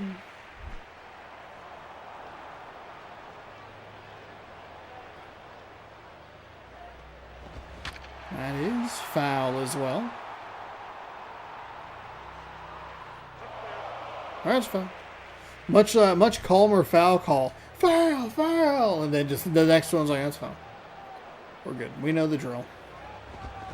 That is hit, looped out towards center field, and it'll be a running snag by the shortstop. So 1 hit for each team through the first 2 innings. Olivo, Young, and Terriot coming up. Terriot? Coming up for the Pittsburgh Pirates. Miguel Olivo batting .217. Go Mariners. 2 home runs, 9 RBI. Does have a stolen base on the season. See if any of these players can get this team going. That 14-run game is going to be obviously an anomaly because 14 runs is a lot, especially in a 3-inning game. That is low for a ball.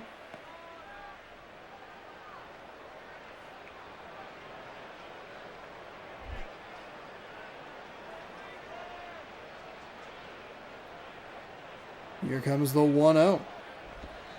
That is a strike at the bottom of the zone.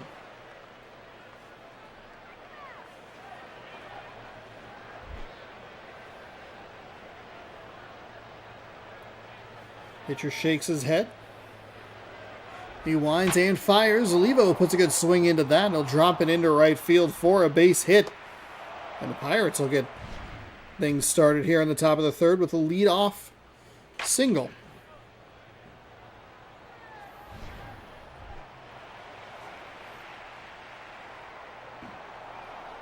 Chris B. Young, Chris B. Quick stepping up to the plate here. Looking to help his team take the lead late in this game. Here comes the pitch. It's inside and low. Goes for a ball. Good patience there. Sometimes those batters get real aggressive, and that is not where you want to be in this situation.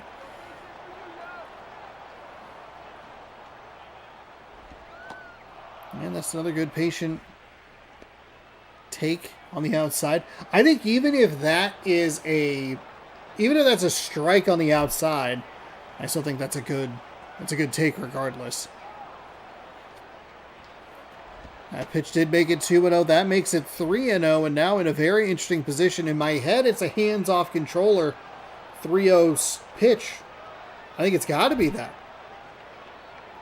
You can't be swinging at 3-0. Get the strike just on the edge, on the inside edge. 3-1.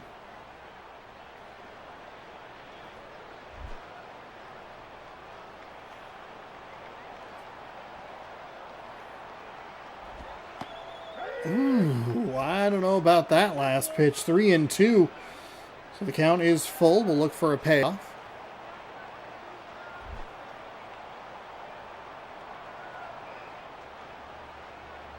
Here's the wind and the pitch. That's going to be hit by Olivo out towards center field. And that will be an out. So a couple of maybe generous calls there by the umpire. Put Olivo in a bit of a weird spot. I thought at least one of them was a little more inside and should have probably been ball 4.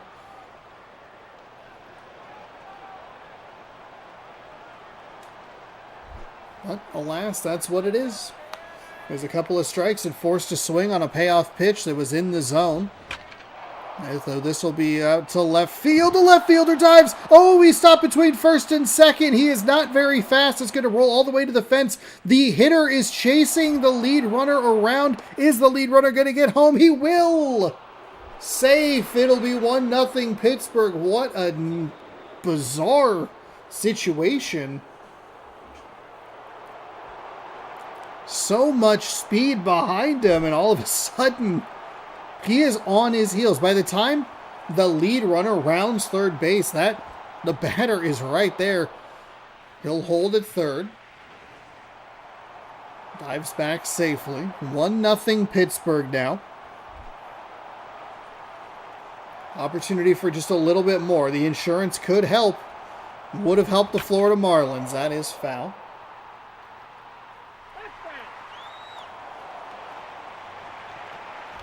Wouldn't have really helped the host, because we don't really need, too many extra innings games.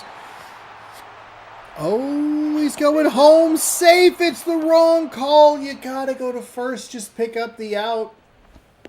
Oh my goodness. It was a lean to his left. He's chasing it away from third base. It's an off-balance feed to home. The throw was surprisingly accurate. In that scenario, you have to go to first. I know the double play's in order, but you're not going to get him at home. So just take the sure thing. And I just don't know about that outside corner. They called that a strike. Yikes. So it's just one gone here for the Diamondbacks, who are falling apart a little bit here in the third. 2-0.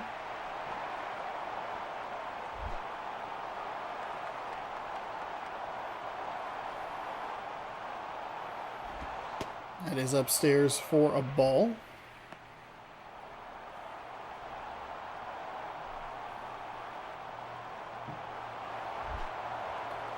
One and 2. Pitcher winds and fires. It's going to be swung on and missed. They should be out of the inning. They should be out of the inning right now. So at this point, we had to count and figure out, how many extra pitches is this? It's Robinson Cano. None of this is a recipe for success.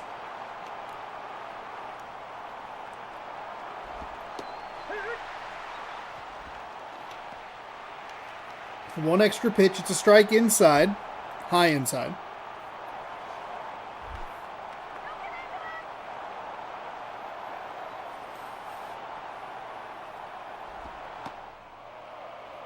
Two extra pitches, 1-1. That ball well off the plate.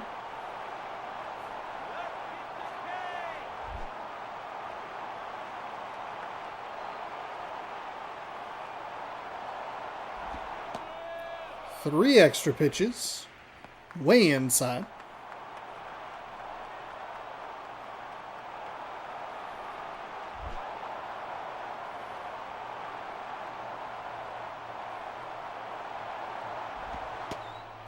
Four extra pitches way upstairs.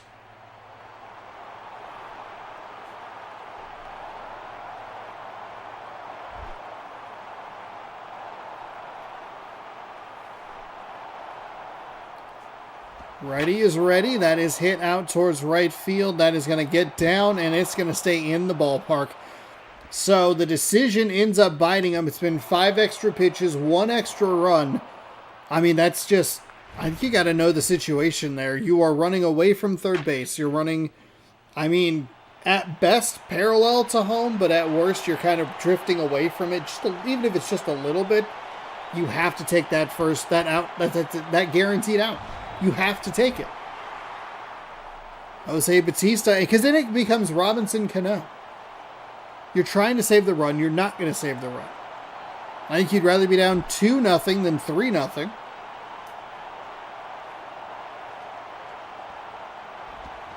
There's extra pitch number 6. It does cost him 6 extra pitches. 1 extra run's the key stat in all of this, as the second baseman does come up with the out.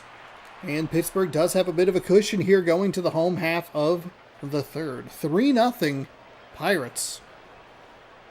Sanchez, Carroll, and De Jesus coming up.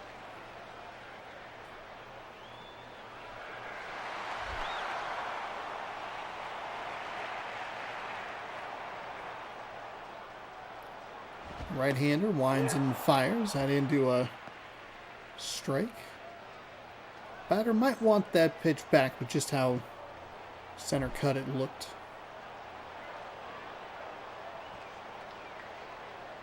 Arizona's leadoff batter, by the way, manages to take a pitch. I think both of their first outs in the first out in the first and the first out in the second were both 1 pitch, 1 swing, 1 out.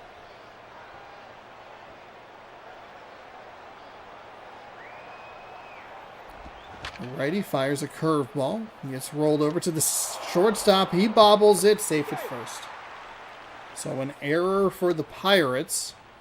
That's a very bad way to start. They were gifted an extra run, and they gift them an error and a free base runner that shouldn't have been there.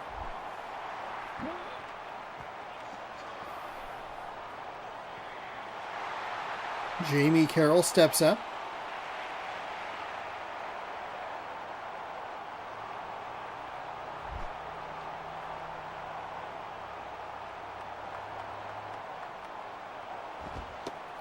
He's outside for a ball.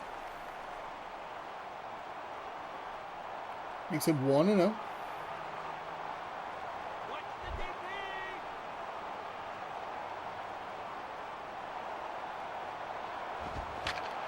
That is going to be popped out towards center field. Got him inside and drove it sky high.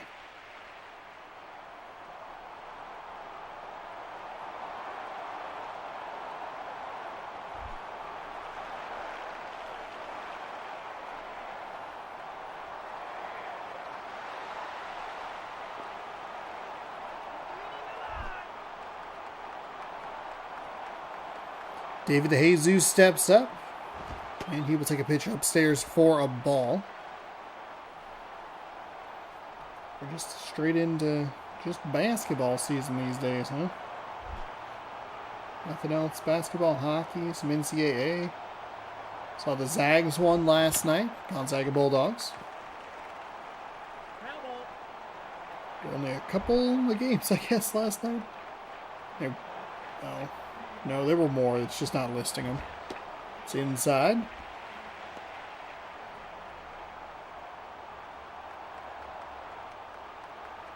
They won by 21. Kind of figured that would be the result. I mean, Washington State is almost never good at most sports.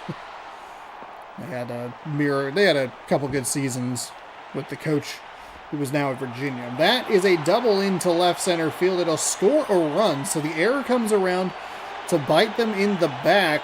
And it looks like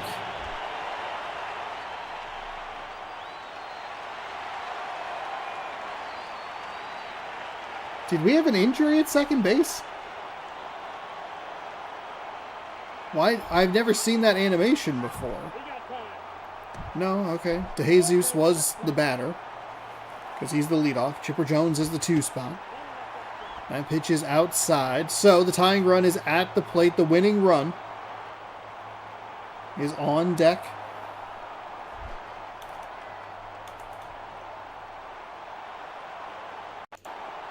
Here's the pitch. It's outside.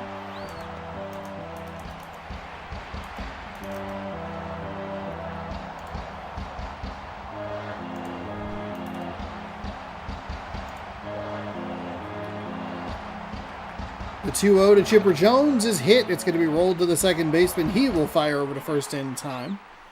That'll bring the tying run back up to the plate again. But so same situation, runner on. He's at third. Votto can drive him in a number of different ways. Winning run still on deck. This changes exactly who the The players are. That's fouled away. Votto a little aggressive on a pitch low and outside. He hasn't really... I mean, the umpire, if the umpire's been calling him poorly, then maybe it is a good swing. Actually, there are 2 outs. I forgot about the first out of this game. So it's going to come down to Joey Votto to keep things going, and that's what he'll do with a single into center field. It is now 3-2. And the winning run is here. He is at the plate. The tying run is on. Jason Bay, he is 0 for 1. He is batting .333 this season, 5 home runs, 20 RBI. Knock a couple of those numbers up, 6 home runs, 22 RBI.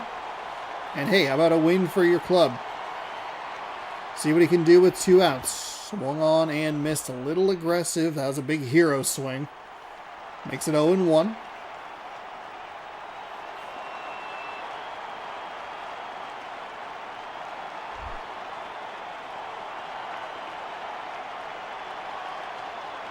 Here's the righty. Ooh, I think he might want that pitch back, and he might want to flip his swings. Obviously, that first pitch pretty far inside.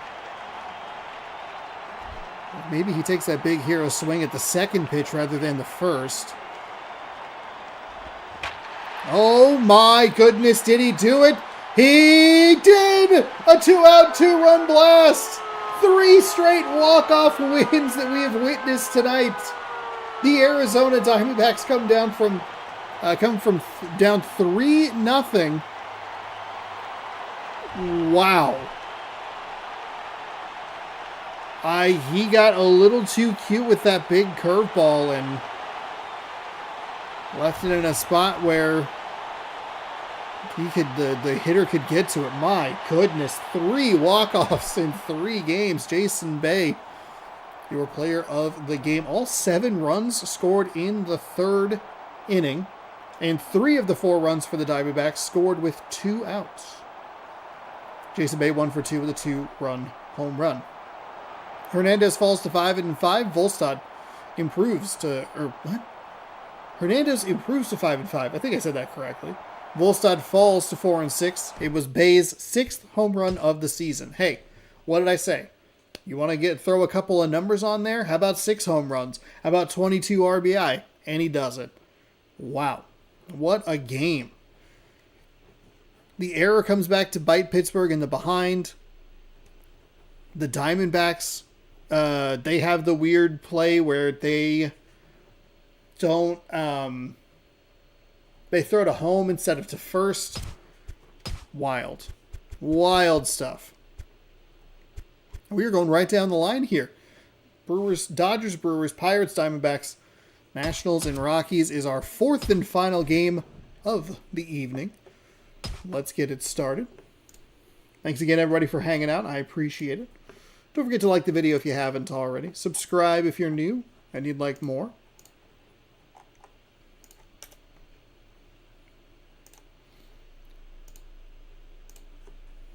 And I appreciate you being here. This stuff is so concerning. The Silver Slugger, the most valuable player is one guy who has an RBI and a 1,000 batting average. It should be Thames. Like, that's an incredible an average of 397 with a 24 RBI. Whatever. We'll see what happens. The Nationals are 26-28. The Rockies are 30-24. The Diamondbacks putting a little pressure on the Rockies to win today to kind of keep pace and stay ahead of them. So the Diamondbacks rooting for the Nationals in this one. And if you're rooting for a little bit of chaos, you would probably want to root for the Nationals as well. Jose Reyes is the shortstop. He'll lead things off for the Washington Nationals. Chris Coughlin in center. Ryan Howard at first. Russell Brandion's a designated hitter. Angel Pagan in right field. Delman Young in left. Chase Headley at third. Carlos Guillen at second. Ramon, excuse me. I flipped the A and the O in my head. Ramon Hernandez is behind the dish.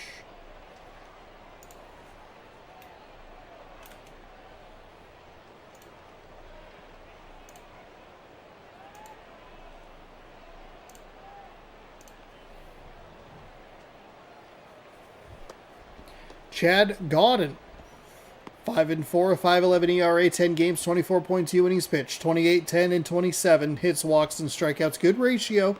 You really like the strikeouts to walks, 2.7 to 1.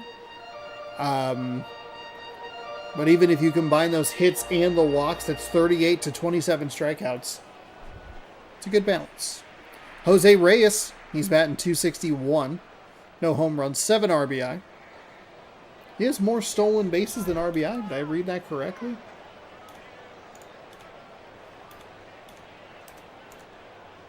He does. He has 7 RBI. And he has 8 stolen bases. Kind of wild to see. Pitcher starts out with a strike and we're underway. That one's outside for a ball, 1-1.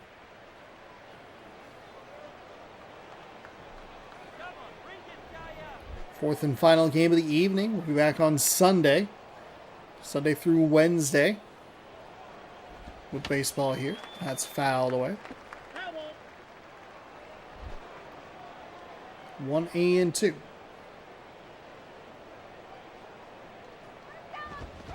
Swung on and missed. So Reyes is a fairly quick first out for the Nationals. It's a four-seam fastball, 90 miles an hour. Not quite on the edge or as low as he probably would have wanted to really tuck it into that corner, but he's able to induce an early swing, and it's a swing and a miss. Strikeout for out number 1.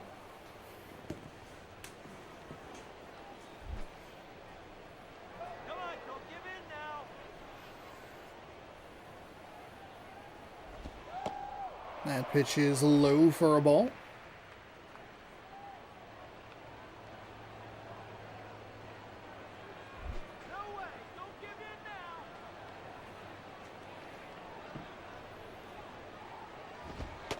And that'll be in for a strike.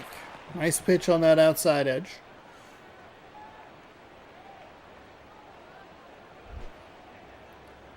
One and one. That's inside for a ball.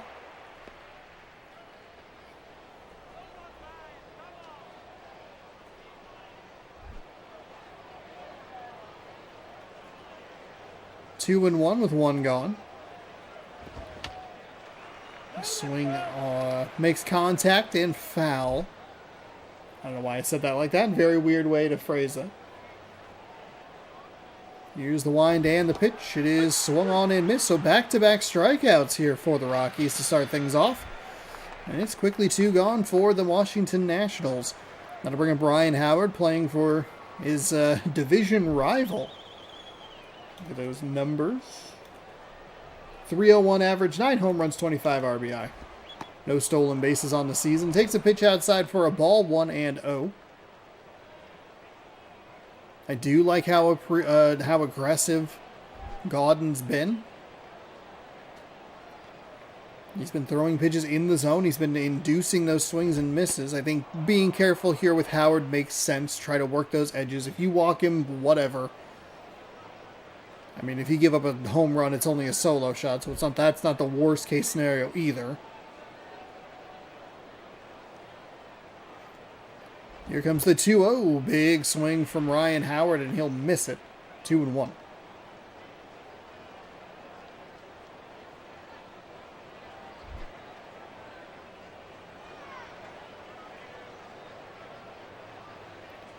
Here's the righty, winds and fires. Oh, I thought he was going to get a little bit more of the ball there. He drove that right into the ground. A little more on top of it than I thought. And that'll do it. 1-2-3 inning for the Nationals. 2 strikeouts and a ground out. Speaking of Phillies, there's one leading off for the Colorado Rockies. It's Shane Victorino, the switch hitting center fielder. Juan Rivera is in left field. Torrey Hunter in right. Mark Reynolds at third. Rocco Baldelli is the designated hitter. Jake Fox at first. Bill Hall at second. Stephen Drew at shortstop, and John Jaso is the catcher. Just the one switch hitter, a big old lane of righties and a couple of lefties at the bottom of the lineup for the Rockies, who are at home today. And it will be a lefty, Randy Wolf. 4-6 with a 6.23 ERA. 10. We're losing it. We're falling apart. We're entering hour number 14 of recording. 4-6, 6.23, 10 innings. Nope. 10 games, 38 point. Oh, Sean. 10 games, 30.1 innings pitched, 39 hits, 14 walks, 15 strikeouts. That's bad. That's not good. Like, that's bad. So let's see if the Rockies can maybe jump on him early with how well their pitcher threw in the first inning. They could be looking at a bit of a shorter game, being the home team getting out to a lead. It would break our streak of walk-off games in a row, but I don't know about that call. What? It looked low and inside. I think either way, low inside, either way, I think it was going to be a ball. The umpire generously calls a strike. It's 1-1. Victorino takes a ball in the dirt that the catcher can't even get a hold of. All the way back to the backstop. And that is how you get things started. It's out to left field. Does it have enough carry? It does. It's 3 or 4 rows deep. Shane Victorino gets the Rockies on the board first. It'll bring up Juan Rivera. It is 1-0. Wasn't convinced that it was going to get all the way over the fence, but does this game calculate the thin air of Coors? I think that's the thing that we've looked up. I think they do at least in the newer games, but I don't know. 2011 PS2 version's been so broken in so many ways. I can't imagine that they're like, yeah, Colorado should play differently. There's only 150,000 people buying this game. They don't care.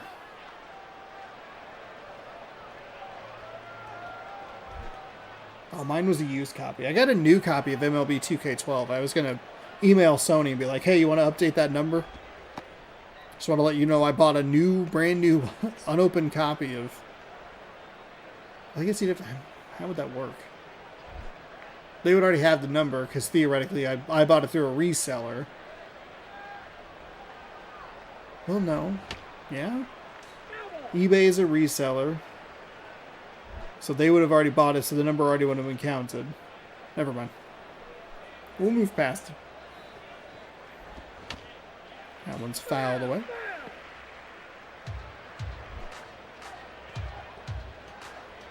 I think the game was like kind of expensive.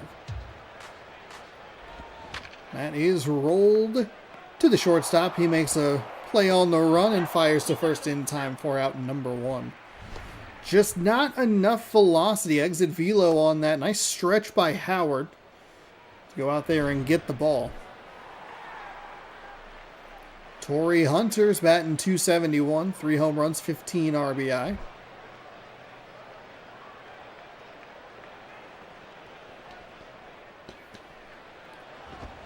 Hunter's going to put a swing into this. Is it going to stay fair? No.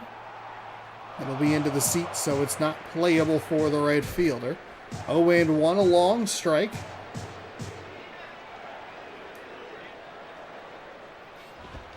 That is flared into foul territory. Howard just kind of looked at it.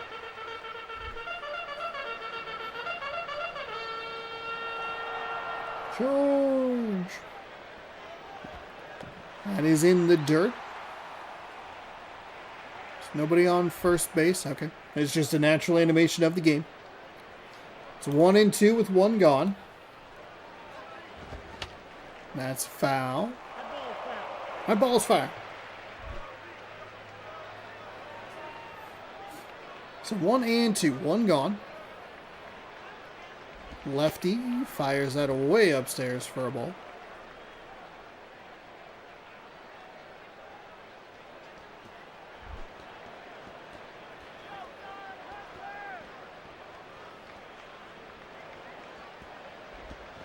And a big swing and miss.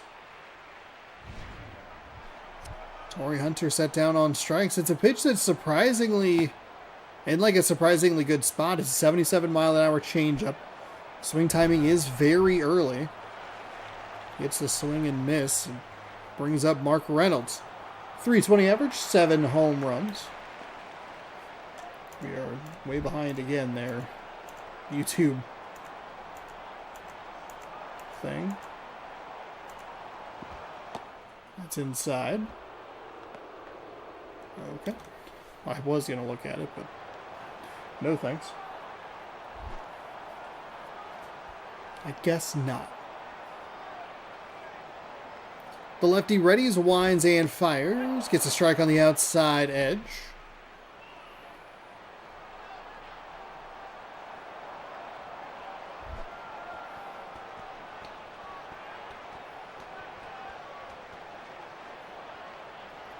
Here comes the pitch. It's low for a ball.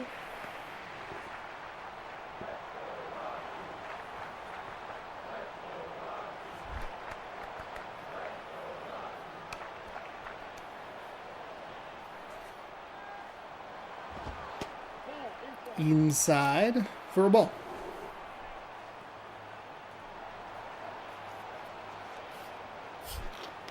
Three and one.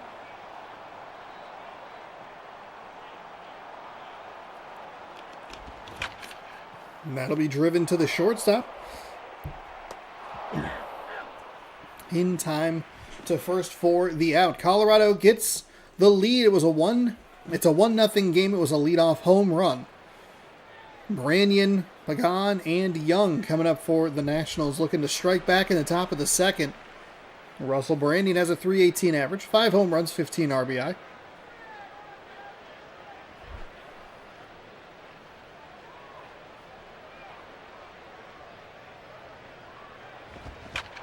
Ooh, 1 pitch, 1 swing, 1 out. Saw the numbers on the backs of the jersey. You kind of like that. And then he turned around because he didn't have to go very far. Easy peasy at number 1. Victorino.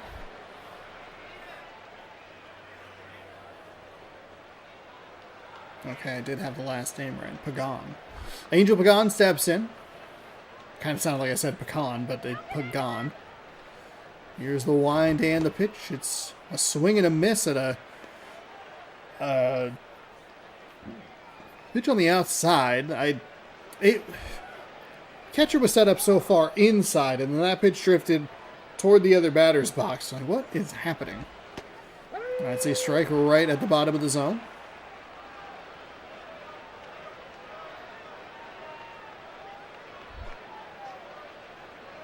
Oh, 2. The righty readies, winds, and fires. It's fouled away.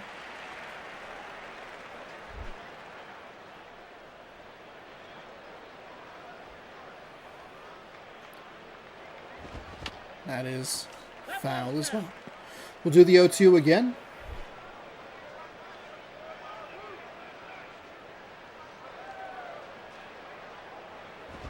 And that's swung on and missed. So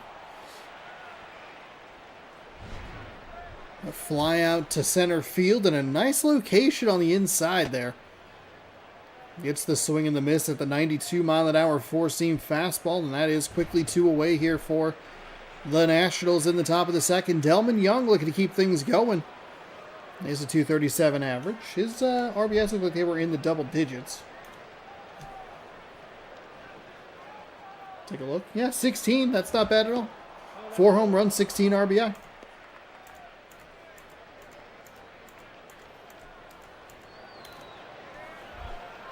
He'll take a ball for the first pitch. As the righty is ready.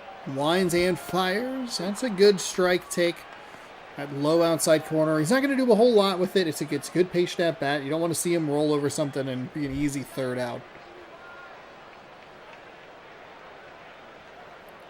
Pitcher doesn't like what the catcher showed him. He'll throw something else and miss for a ball. So maybe don't doubt your catcher next time, huh? Huh? Batter's ahead 2-1 without taking the bat off his shoulder. The righty winds and fires. That gets the inside corner for strike number 2.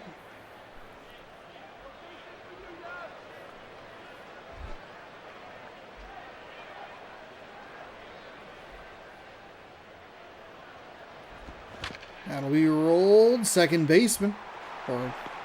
Second baseman throws on a hop to first, and it'll be an out. Nationals down quickly again. It's still 1-0. Baldelli, Fox, and Hall. Coming up, I finally can say Baldelli's name without having to say his first name, which is a positive. He's batting .400, but zeros across the board. Home runs, RBI, and stolen bases. I feel like we've seen him pretty consistently with this Rockies team. That's in for a strike. It just seems like he is getting the worst luck in the world. He's either like leading off an inning or coming up with nobody on base, or he's just advancing runners.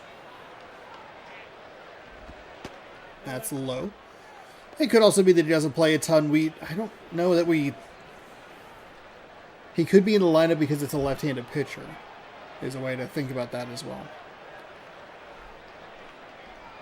We are here in the bottom of the second with a 1-0 game. Oh, Baldelli is going to want that one back.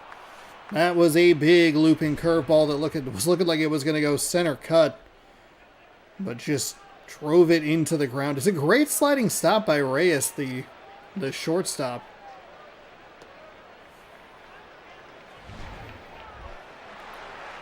Jake Fox.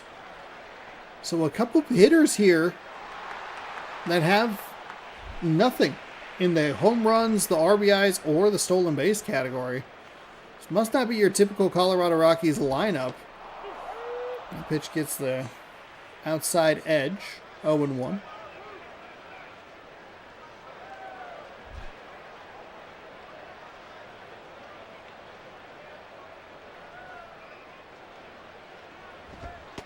That's upstairs for a ball.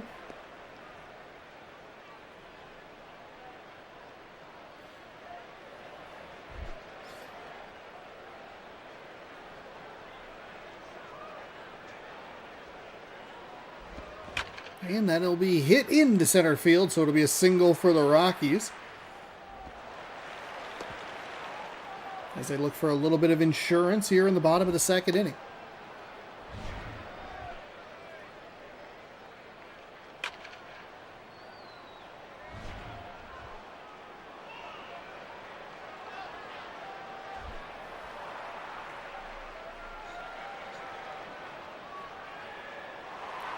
Bill Hall steps in with one gone and a 1-0 lead. Boy, I said that in the last game that,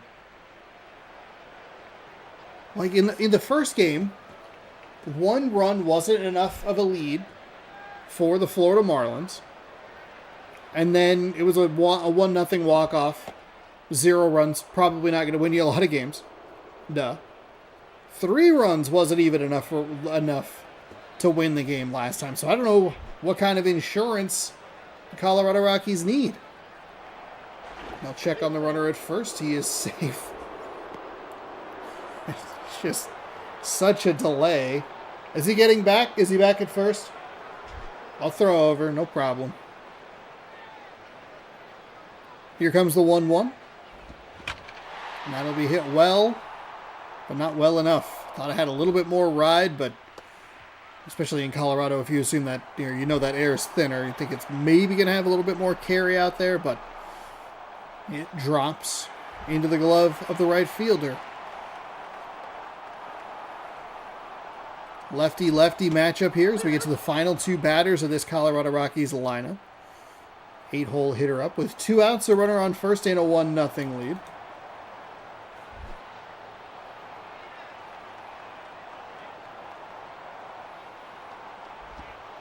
That is low for a ball.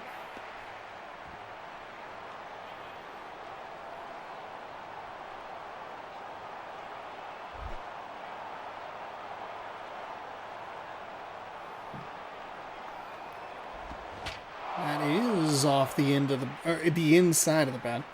The bad part of the bat. That is fouled away. 1-2 with 2 gone. Runner on first. Here's the lefty. It's outside for a ball.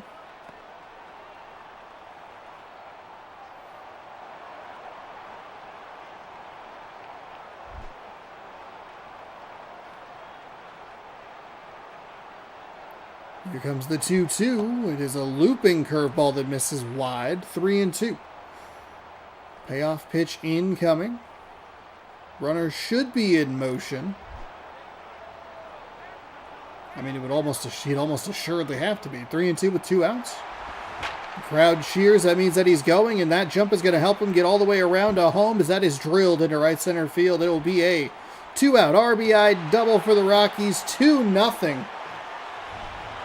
is the score now. They didn't even throw the relay in. Fair enough. But a really nice swing on that and drove it into the gap.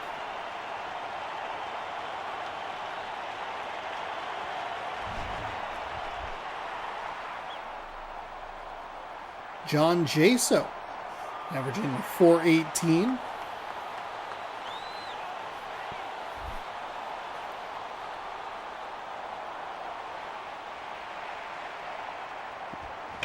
Oh, and he's going to put a swing on a curveball that stayed too far up in the zone. That's going to be another 2-out RBI double.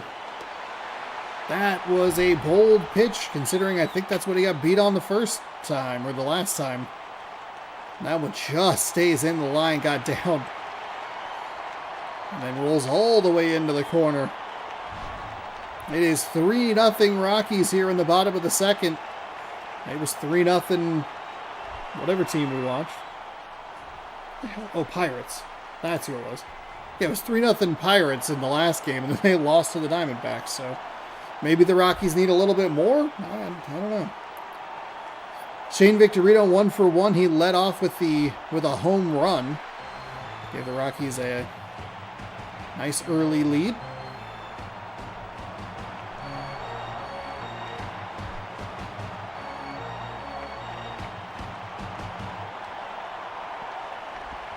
And that is going to be hit weakly, the shortstop, under it and makes the grab.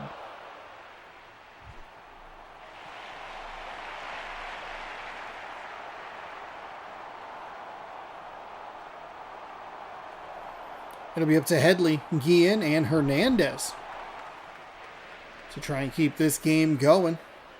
As Washington trails now 3-0, 2 outs, or 2 runs of 2-out damage to give them a nice little cushion here in the top of the third. And the pitcher's been throwing well, though he misses just outside for a ball.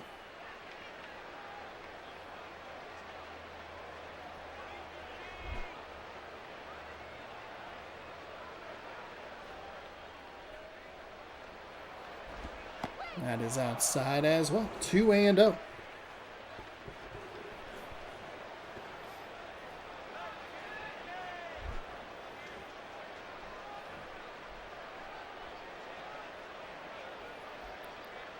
Here's the 2-0. That is going to get hit. Oh my goodness! What happened there? I thought that was going to be an out. That was an easy out, number 1. He just bobbled it? We'll take a look at the replay. I didn't even call that correctly. What in the heck? Carlos Guillen's going to step in. It's the first base runner of the day. Take a look at it from the left fielder's perspective. It was right to him. It's just off the heel of off his wrist, on the heel of his glove, or the heel of him. We zoom in. Bam. And it's on the ground. So an error here for the Rockies. This is eerily similar to the Pirates. Pirates got to a 3-0 lead. They had an error in the following half inning. That error came around to beat them, or bite them. That's going to go up the first base line. First baseman didn't even try. Runner will advance first to third. The trail runner is going to advance to second. Aggressive base running is going to bring the tying run to the plate for the Nationals. I guess it kind of makes sense with the way he was moving to his right. I don't know. Hey, this game's weird. Real funky. Washington only has 1 hit And it was that last hit right there that maybe shouldn't have been one, but the first baseman was also kind of pulling to his right. Is he going to be able to get back to the left? Who knows? So the tying run is at the plate. A strike is thrown at the knees. 0-1. A double play is out of contention right now. There is nobody out. That's, I think, the big concern here. No one gone. I pitch well outside for a ball. 1-1.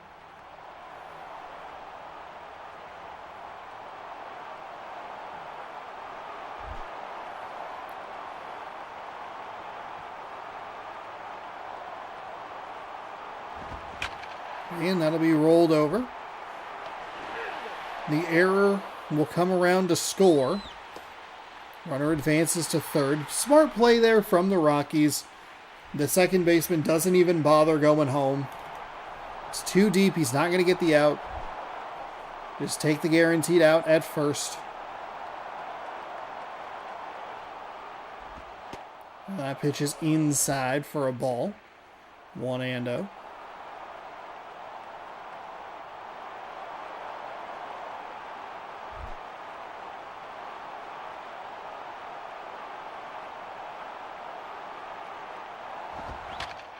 Ooh.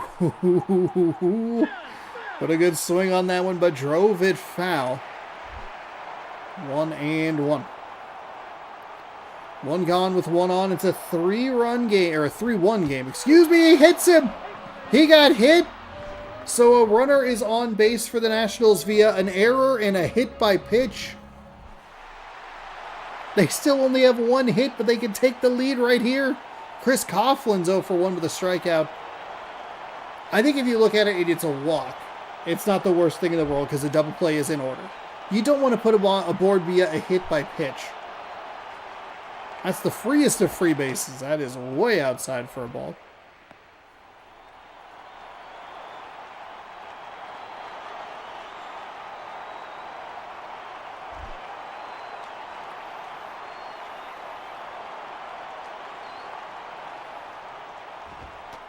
That's outside. Catcher stands to hold the runners where they are. This Rockies pitcher's got to figure it out. He was looking good through those first 2 innings. Defense didn't help him, and he didn't help himself by hitting that batter. If the defense can come through with a double play, if he puts a pitch in a good location where they can roll over it, maybe they can kind of sneak out of here. That is going to be looped into right field. And it's going to be a dive. He's going to miss it. That's going to score a run. It's going to be 3-3. They're going to go for the triple. 3 runs isn't enough. Twice now, 3 runs has not been enough of a lead. Oh my gosh. And it's Ryan Howard. The error is absolutely devastating to both the Rockies and the Pirates. He puts a charge into that one into right field. It is 4-3 Washington. A disastrous top of the third. The error right now is the difference, and the error was the difference in the previous game as well. Russell Branyan steps up. 313 average.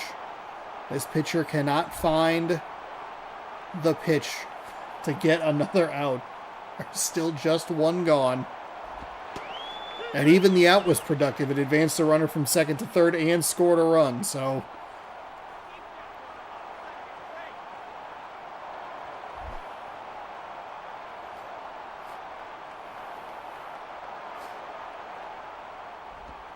that's inside for a ball.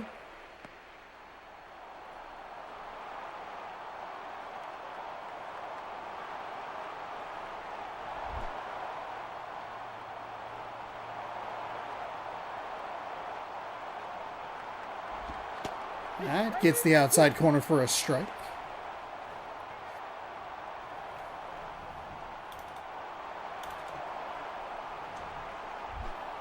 One and two.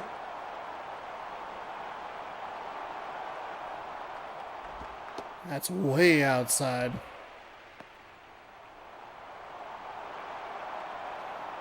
Man, I can't, in this game of all games, I can't believe that 3 runs isn't enough. A 3-0 lead that swung to a 4-3 lead. That is a strike on the inside. Now, the game should be tied. That is a nice location there on the inside to get the four seam at 87 miles an hour, called for strike 3. Because of the error that was dropped in left field, there was an extra run that was scored, and that should have been out number 3, that strikeout right there. So we'll do the same thing that we did in the last game. How many extra pitches is the error? 1 for a ball, high. Obviously, it's an extra run already because he came around to score.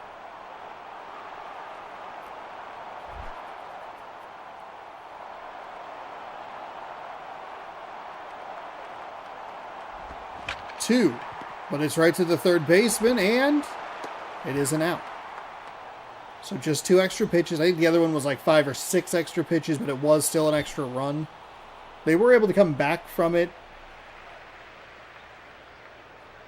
I think. What was the issue? Oh, it was because they threw to home. That's what it was. Okay, so it wasn't an error exactly. The Pirates did have an error in the bottom half of that inning. But it still was a thing of like, it was 6 extra pitches. What should have been an out wasn't an out. Whatever. So the Rockies now trail 4-3 in the bottom of the third. We are in game number 4 of our 4 games that we broadcast. The first 3 is pretty center cut for a strike. The first 3 games all ended in walk-off fashion.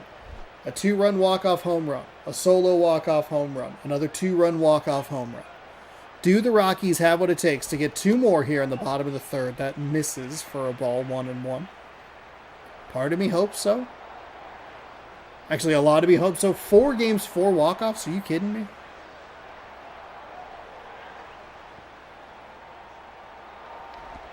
That's a low. Nice patient at bat. Ahead, 2-1. Let that first pitch go. It was a little center cut. Looked like it was a pretty good pitch to hit. Didn't panic. Let those next 2 that were low and inside and just kind of low. Let them go. And is ahead. 2-1. Here's the wind and the pitch. It's low as well for a ball. 3-1.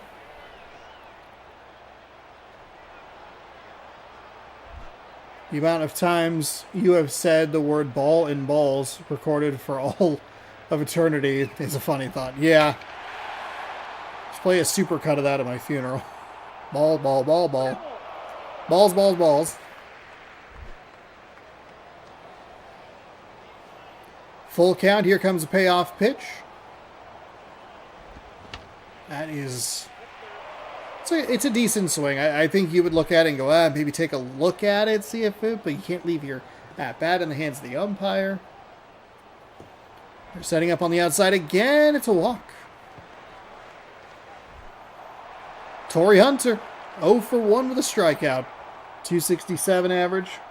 Hey, just like what I said in the last one, you want to get those numbers up a little bit, the home run category, the RBI category, put a swing into this one, huh?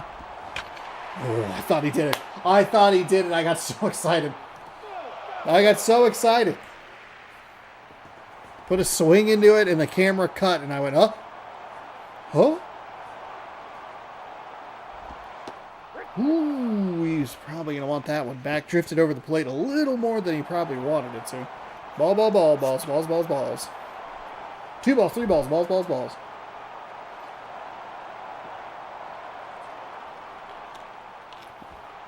That hit him! Oh my goodness, they put the winning run on via a hit by pitch. You can say the same thing because Colorado did that as well. An error and a hit by pitch.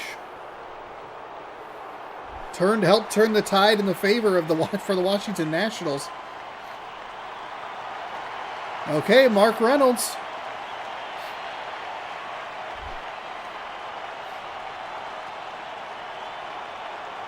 Nobody's out.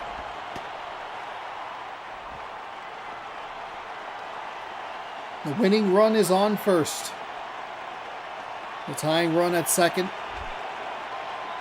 And a 1-0 count. The lefty's got to settle down here. A walk and a hit by pitch.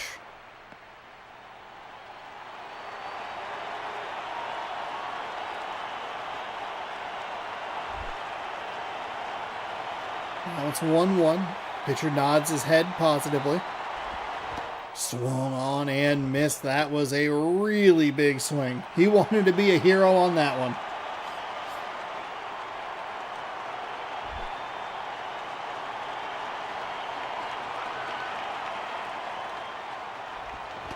Oh my goodness. I don't even really know if he tied him up in that situation. He looked like he wanted to be a hero. Swing timing really early on the 87-mile-an-hour fastball from the lefty. And they're going to a closer. They're bringing in another lefty. Dusty Hughes, 18 games, an 0-1 record, 1 save, 5.12 ERA. 19.1 innings pitched. He has 10 walks, 11 strikeouts. So they will dig into the bullpen here. Rocco Baldelli, hey, he doesn't have any home runs. He doesn't have any RBI. His batting average is .375. What a time to put some numbers in those columns. We'll take a look at a pitch from the lefty. It's way outside for a ball.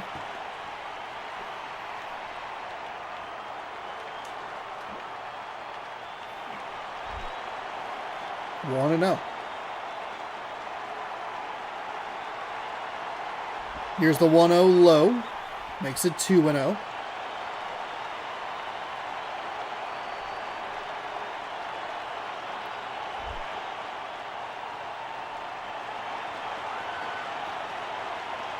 Lefty winds and fires. It's going to be rolled over. It's going to get past the first baseman's glove. They're going to send nobody. It's a good call. The bases are loaded. Baldelli gets a hit, so he's going to boost his average a little bit, but still can't put that first RBI on the board.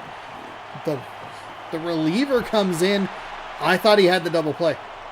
It got through by the first baseman. I don't know what happened there. That is wild.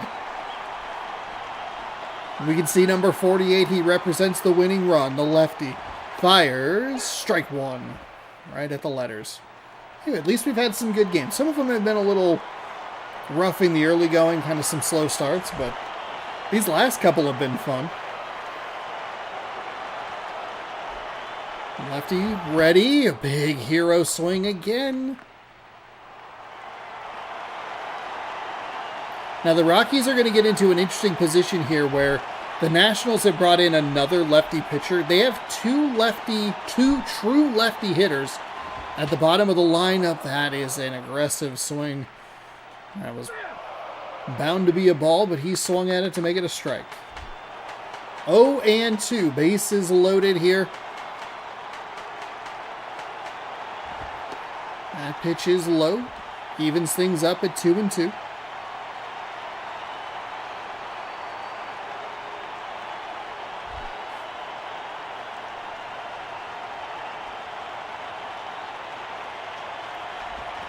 Oh my goodness, it swung on and missed.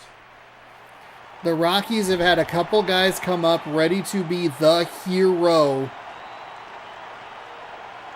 and they just couldn't get the job done. You don't need much. You just need something in the grass.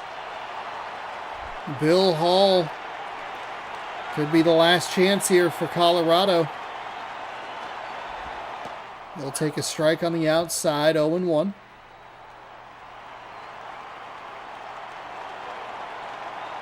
The Rockies have loaded the bases via, I believe it's a walk and a hit by pitch and a hit. So a little bit of everything. The lefties are giving these right-handed hitters so much trouble with those inside pitches. That's the third or fourth time we have seen that. And the Rockies are down to their final strike. Here comes the 0-2, the wind, and the pitch. It is hit into right field. We have 4 for 4. 4 games, 4 walk-offs. This one, a double into right field. Bill Hall comes up huge. What a day of games. Even if some of them were kind of dull in the beginning. It took a while to get started. But 4 straight walk-offs. Wow. Rockies 5, Nationals 4. Shane Victorino, your player of the game, 1 for 2 with a home run and an RBI. His line must be more impressive than that. Chad Godden gets the win, 6-4. Randy Wolf gets the loss, 4-7. Victorino gets his third home run of the season. Wow. What a fun game. 2 at-bats, 1 hit, 1 run, 1 RBI, 1 home run. That was enough for him to be player of the game? And a day where they scored 5? Not Bill Hall, who had the 2-out, 2-strike walk-off double into right field? Though they probably just qualified it as a single. That will do it. Let's catch you up on some scores. Seattle loses again. That's not fun for me. We left off here, Nationals, Rockies. The Reds, they win over the the Giants win over the Reds. I apologize. 1-0. And it was a 1-0 Twins over the Mariners.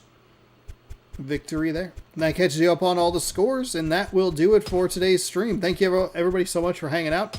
I appreciate it. Thanks for pointing out how many times I've been saying ball. That's fun. But I do appreciate you hanging out, spending some time here with me while I stream this 5 nights a week here on youtube.com/OnosaurusRex. I say that like I'm getting restreamed on some like illegal site. It's like, hey, come watch the real thing. Again, if you like the content, subscribe. You can ring the bell. You'll be notified when I post new videos. Give it a thumbs up. Free, easy way to support the channel. We'll see you on Sunday at 6 p.m. See you later, homie. Thanks for being here. I appreciate it. And we'll see you Sunday. Taste test going up in the morning, so check that out if you want that. And then, yeah. Thanks again for watching. Good night, everybody. Good sports. Go baseball. See you Sunday.